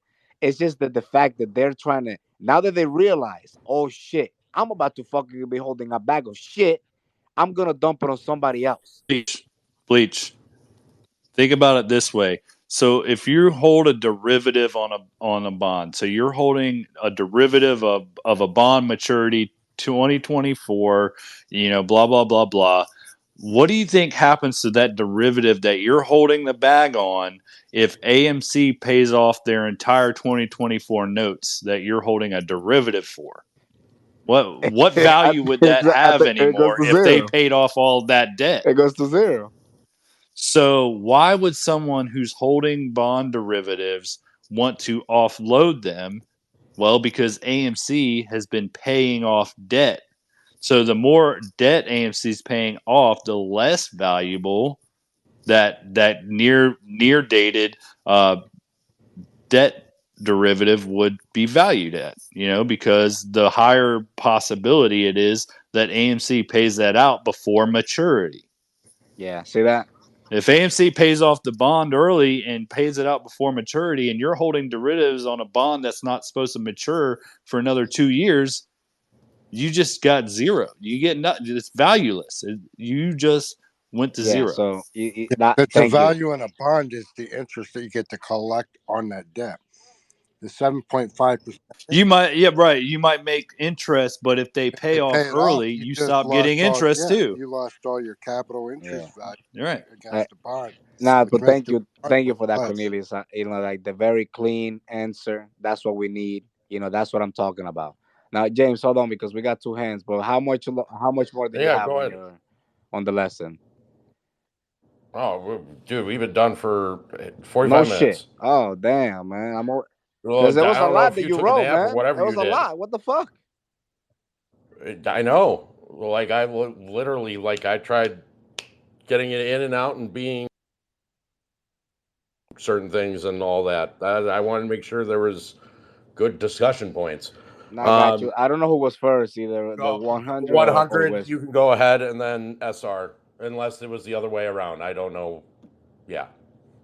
I just wanted to just wish everybody good night, man, and thank you for sharing your knowledge. Appreciate the space call as always. Oh, And thank you for I'll catch y'all in the stopping next. by, my friend. All right. Be well, guys. Have a good one. I just have two things. One, I don't. It could have been my fucking neighbor bouncing shit all over the place, but I'm just going by what I was told, Bleach, about what happened. And the second thing about the bonds, if AMC actually said that these bonds were actual, bonds that they were selling to pay off debt, and we had access to it and stuff, I would definitely buy. I wouldn't give a shit if they paid them off early, because it would be money that was going straight to AMC. And I know that when this stock goes, I'd be making that money back hand over fist anyway. So I wouldn't give a shit. But if this money doesn't go to AMC, I wouldn't be touching that fucking shit. Excuse my language. It does not. It doesn't. What do you mean? Use And your if language. Come on. AMC issued a sale of bonds to retail to collect money, that would be a press release. There would be an SEC filing, a prospectus, that kind of stuff. That would happen. But obviously, we haven't seen anything like that. So these bonds are not doing what other people are telling you they're What doing. happens? What happens if a reconstruction of debt happens? What happens in that scenario? For like a refinance? Yeah, like let's say like I have a debt that is due this year, but then I'm able to go in with some money, pay it, and let's say I can like refinance and then do another brand new loan that's gonna be paid out in like 3 years from now. Because I went in, I paid a little bit, or I paid a portion of the amount, and then I was able to do a new loan that's going to be expiring 3 years from now. What happens to those bonds that were on for that year in particular? They What get rolled happens then? over into the refinance. It's the same thing. You're just rolling it over, so you're paying it at a later time and date, so you have more time to pay the debt. Okay. But the interest rates would likely And it change would be higher, due to what the market rates would be at that which are time, gonna be or how astronomically much higher. you've paid down on the debt, how much cash you have on hand. Different valuations would affect the essentially, like, you would be reevaluated for that debt as well. Unfortunately for AMC, they would be astronomically higher, considering the fact that the market rates suck. Yeah, market rates are not great right now. Let's say you get 9% a year, Probably for more like than the that. next, or 12% a year. Yeah. Let's say you get that for the next 3 years, and then they pay it off. Is that 9% going to cover how much you paid to buy the bond? I doubt it. I did see somewhere where I think Cinemark or Cine something or one of Cinnabon. or Yeah, Regal, Cinnabon. I don't know. Somebody Cinnabon, one of these other movie theater chains refinanced some debt, and Did we just I say don't know how Cinnabon? official. It's like 7%. I don't know how official what I saw was, but yeah, it had like an interest rate of 7%. So actually, that would be better than some of the 9 or 12% that AMC has if they could get that type of rate. And on a changing a 12% back to a 7, they would likely have to put shit cash ton into down. that deal. Right, yeah, they'd have to put money down and whatnot, but it could be worth it, to reduce that by No, but interest rate by like 5 or 6%. You're probably, depending on the size of the bond as of right now, the amount of money that you would have to put down as a deposit would probably be close to about 35-45% for them to get a favorable rate. Yeah, but I'm talking Banks about if you're need retail cash. trying to buy the bond. I'm talking about if you're retail trying to buy the bond. Can't buy the bond. Don't get that out of your head. It's Right. impossible. But the derivative, if you were holding the derivative on that, it would just change to whatever the new refinanced debt lien note became.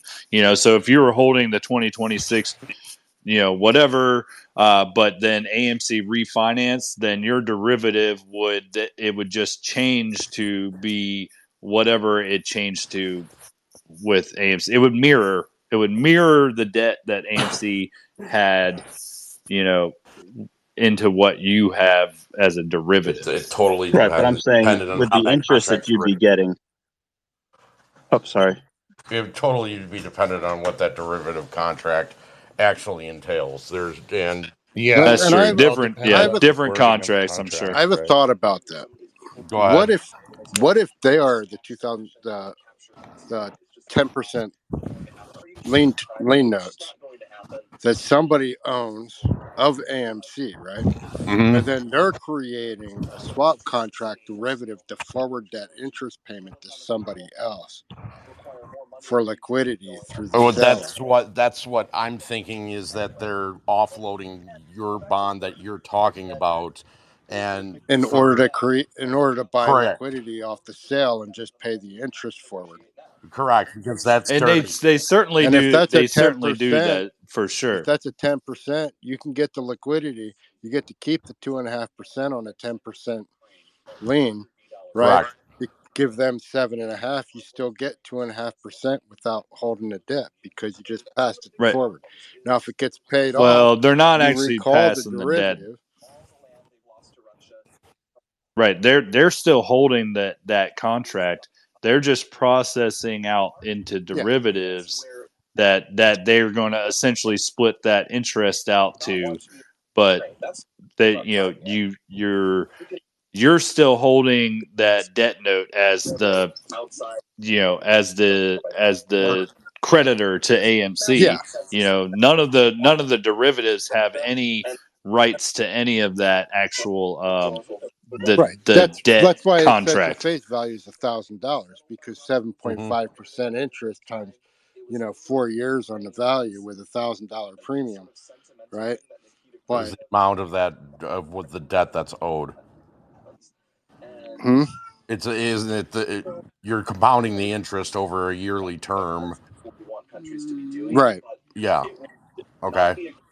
So it doesn't change the bag holder. No, Right, it's the annual Yeah. yield you can break on that all down that into and all 15 that. separate Yeah. contracts. 7.5% is the same whether you divide the total value by 10 contracts or 5 contracts. Correct. Or 1,000, Yeah, or 100, or what? or Yeah, whatever that's what they liquidity do you with want to derivatives, basically. whatever Yeah. liquidity you want to get off of it for a 7.5% payoff with the 10% you're collecting. But that's not a gain towards retail. This is a gain to the derivative holder. Right, So exactly. To that bank, that creditor, that broker who holds the swap right to to be able to offer those derivatives, like that's only a gain to those players. I know And that. you might gain as retail in that derivative. You might gain some short term exposure, but it's only as a side bet. You're not actually holding any rights to claim of the debt or of any asset of AMC. You're not You're helping not holding AMC. any of Just that. make it simple. You're You're not helping AMC. you're not helping. It doesn't touch AMC whatsoever. You don't touch AMC. It doesn't touch you. Your money doesn't touch AMC. It's all outside of the realm of AMC at that Correct. point. I mean, it kind of it isn't like, I don't know, you can't do contract for differences in the United States, like technically. But that's what these Right, are. exactly. There's all these end They're runs futures. around They're that. futures. It's fucking end runs It's left and futures. right. It's just another It's no name different. wrapped around it in a shiny bow. They call it Exactly. It's futures, and really that's no all it is. different than when the bank sells the mortgage contract up the chain for the share of the equity payment and the interest to free up liquidity. It is very much like Matt, that. say that one more time, because that is the It's no different than when you go to a bank, you mortgage a house, they take the mortgage contract, sell it up the chain, forward the equity payments in order to free up liquidity, keep the sale premium, but free up the liquidity to continue doing contracts. correct. You're basically it's the exact same thing of selling the paper to a different servicer. That's basically what it is, and they're Right. collecting the It's contract. like the same thing in the opposite direction. Correct. 100%. You're going up the chain instead of down the chain, so to speak. Correct. So the bonds Matt, that I will get that information for you on Monday. So the bonds that retail have access to, There if are you no buy bonds. like, There are no bonds. Just leave that from your memory. There are none. well, then what the fuck are they Just saying call you them can buy? derivative. Just call it derivatives You for don't need to now, buy just for anything. That's what. definition. The lien contract swap. Yeah. Okay. Yeah. So what they're offering, all right. So let's say you buy, just for shits and giggles, you buy $1,000, okay, and the company turns around and sells off that bond or whatever, and you've collected, a half a year's worth of interest. You lose that $1,000, but you've collected. You lose the premium. Yeah. Right. That's in other bullshit. words, Because you're going to pay a premium to hold that derivative. You don't get. And then you're gonna assume that interest for however long, but the interest also can change. It's variable. It's not going to be like a fixed interest no, it's rate either. adjustable. But you don't get So- any of that 1,000 back. No. So here, I'm going to make this so simple. Don't buy it. It's not a bond. Period. You're I didn't not like them helping before, and I AMC. definitely don't like them now. Yeah, you're not helping AMC at all. And anybody who says that you are is lying. Period. Well, if you want, call them up. Tell them you want $1 worth. Or ask them if it's convertible to equity. Yeah, please. Because if it's not convertible to equity, then also like you don't have that option. Like if you wanted to get out and take the equity instead, like then that doesn't sound like a great deal Tell either. them that Like, instead of the equity, that you want Seed and Company to actually send you out the actual paper shares of AMC, or else you're not doing anything. How about that? That's never going to happen. It's the same thing that we're talking about right now. It doesn't help anything that we're doing. None.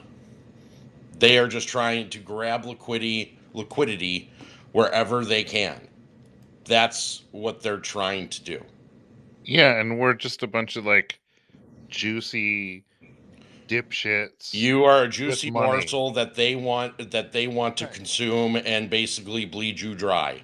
Yeah, let's herd these fucking dipshits that don't know what to do with their money. They're all fucking agitated and freaked out or whatever. Let's get them into this bullshit. But there's a point too. Yet another one of those. If they're willing to take a 7.5% payout to get rid of that, to sell to gain liquidity, AMC's got some negotiating power. Oh, well, no, rates. they're for these derivatives, they're willing to take that payout because they are seeing that this bond is going to lose that value or more coming in the near future. Mm-hmm. So they'd rather settle for losing that whatever difference now than losing it all should their bond go derivative Right. bond go worthless or whatever. So pay they it want to off, then move they're it not on to getting some anything. other sucker. Yeah, they want to move it on to some other sucker, even if they have to pay a little out for them to take it off their hands. Like they just want to Let get me rid of it. rephrase what I meant. What I meant, it gives AMC leverage over whoever that lien holder is that's trying to divvy it out, because if they're willing to take that kind of cut in interest payment to themselves to pass it forward, they're willing to renegotiate terms of that lien. Which we've seen AMC able to do, with their paying at discounts. That's not because, for no reason. That's not because the bank really likes Adam The bank Aaron needs or cash. really likes AMC, the company. It's because they want to get out of these notes. They want to get out of them because they see that AMC is going to fundamentally improve, and so their derivative net notes that they're swapped out for are going to end up being valueless, and they're going to be on the hook for paying somebody somewhere something. I will break it down easier than that. here. They want to get rid of the bonds, and this is most places that carry these debt note bonds and carry over all these convertible bonds. And the reason being is because how do you think that the economy actually survives? It's by crashing the bond market, because if they crash the bond market, the only way for our government to show face and basically save their ass is by crashing it, so that this way they can buy their debt pennies on the dollar. In turn, that means that those bonds that AMC is holding, that they're holding as you can't do this, like their debt covenants, are worthless. And so they can get out from underneath them. Gee, that sounds awfully familiar. Yeah, it sure Sorry. does. Who's the AIG selling credit default swaps on this round of, this garbage, like, Isn't it, bond like AIG is owned by derivatives? Citadel? Okay. Because, I mean, shit. Like those air quote bonds that aren't legit bonds, I guess, whatever No. we decided to call them, like the credit default swaps on that, No, most people don't know either. HKBCB, whatever, Hong Kong Bank. Yeah. They bought or assumed a huge chunk of Lehman's losses. Yes, they did. Someone had to cover it. Someone's going to save their own ass. I promise you that. That's how it always works. It's called a waterfall effect. And all those banks that you mentioned, even the fallen ones, guess what? They were all a part of the OCC.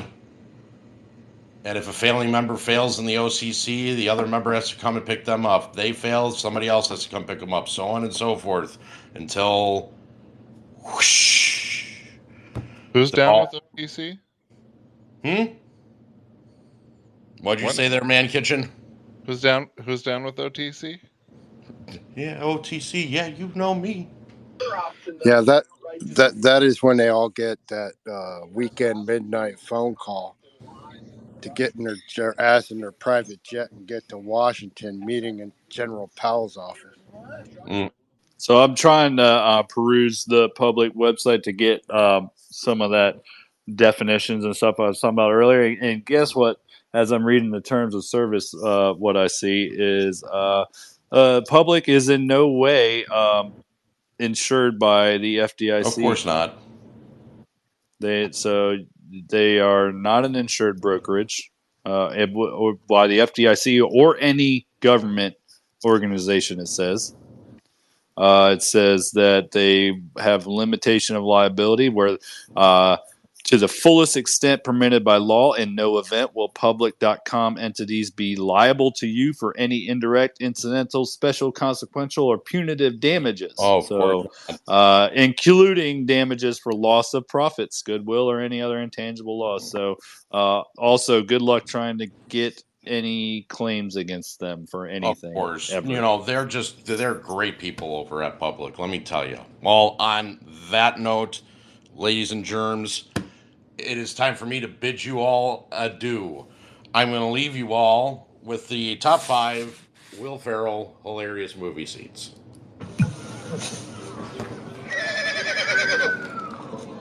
Wow. She's a beauty, ain't she?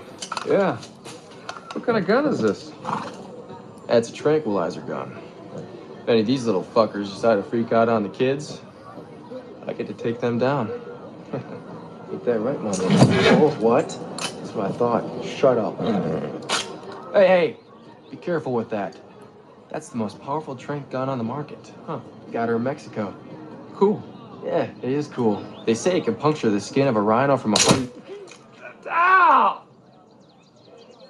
Oh! Yes! That's awesome! What? You just took one in the jugular, man! Whoa! Yes! Oh my God. Oh my God, I did. Is this bad? Is this bad? You should pull that out. That shit is not cool. Wait. Pull what out? The dart, man. Got a fucking dart in your neck. You're crazy, man. You're crazy. I like you. But you're crazy. I'm so tired. Who's coming this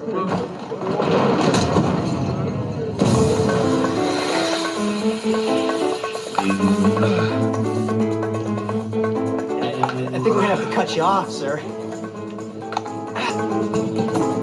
Oh, the Irish cream sounds good, huh? What's that? It's cream and it's Irish. Hurry up and order. Excuse me. Thank you. How about a smoothie? What's in that? Smoothie's a juice drink. We want coffee. Buddy, relax. No, you relax. I'm a regular here. This line needs to move. I beg your pardon. Do you have scones? Tall, non-fat, double latte. Sir, you're at the back of the line. I recognize that. Cut it out or you're out of here. You can't kick me out. You know what? You're really invading my ear space. Look, I'm a frequent coffee drinker. I'm part of the club. I have a card. Do you have a card? Do you have a card? No, I don't have Does a anyone card. here have a card? We don't have frequent drinker cards. That's a video club card. Ah! Zip it there, Sporty Spice! Are we doing this? Oh. Is this happening now? Yeah, wanna Sir, Great, I'd love let's to. do it. You're hurting me! You're hurting me! What is wrong with you, Derek? I thought we were friends! My name is Andy! Your name is Liar, because you're telling lies! You know what? The odds are I will never come back here again! There's a good chance of that! That's a chance we'll have to take. Okay, that's how you want to play it! Okay. I am disappointed! God!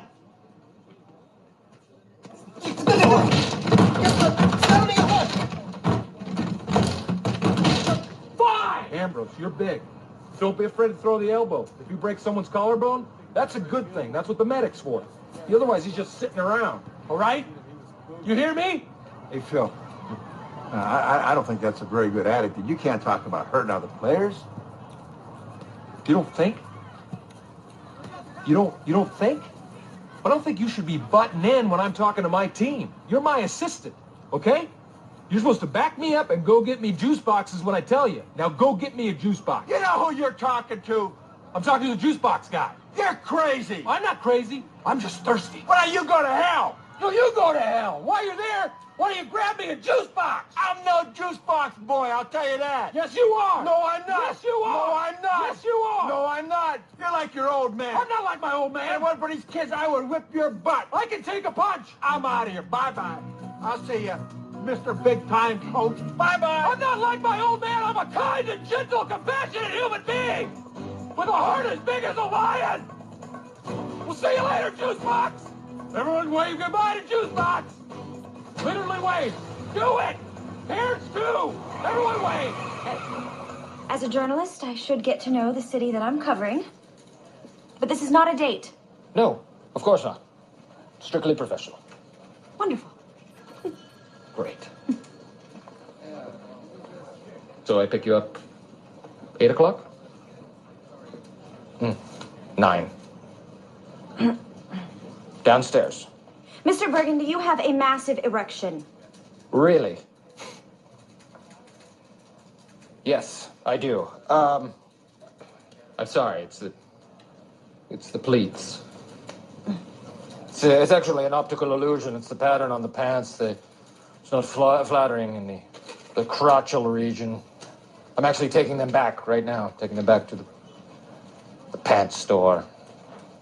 Oh, this is awkward. I will see you later. Mm-hmm.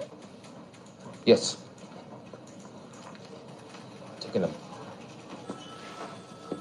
Nothing to look at. Don't act like you're not impressed. Hey, pal. I'm about to tear you a new ass. You gotta do a little better than that, James. Hey, I'm about to tear you a new ass and sew up your old ass. Okay, all right. I'm gonna punch you in the fuck. I'm gonna make you my bitch's bitch. You're gonna be my grand bitch. Yeah, you're about to get 20 likes on InstaFuck. If I see you around here again, I'm gonna put a hashtag on your ass and see how many hits it gets. Oh my God. Hope you brought your Costco card because you're about to get dick in bulk. This is so dark. How does a prefix dinner of 5 courses of dicks sound? You eat organic? What? How about fresh, farm to table, a puree of my balls? Yeah. Merry Dickmas, Santa Cock. Okay, all right, man. Where's this stuff coming from, James? Hey, son, you're a disappointment to your parents, who I fucked. You guys have a wonderful weekend. Stay safe, and I'll talk to you all soon.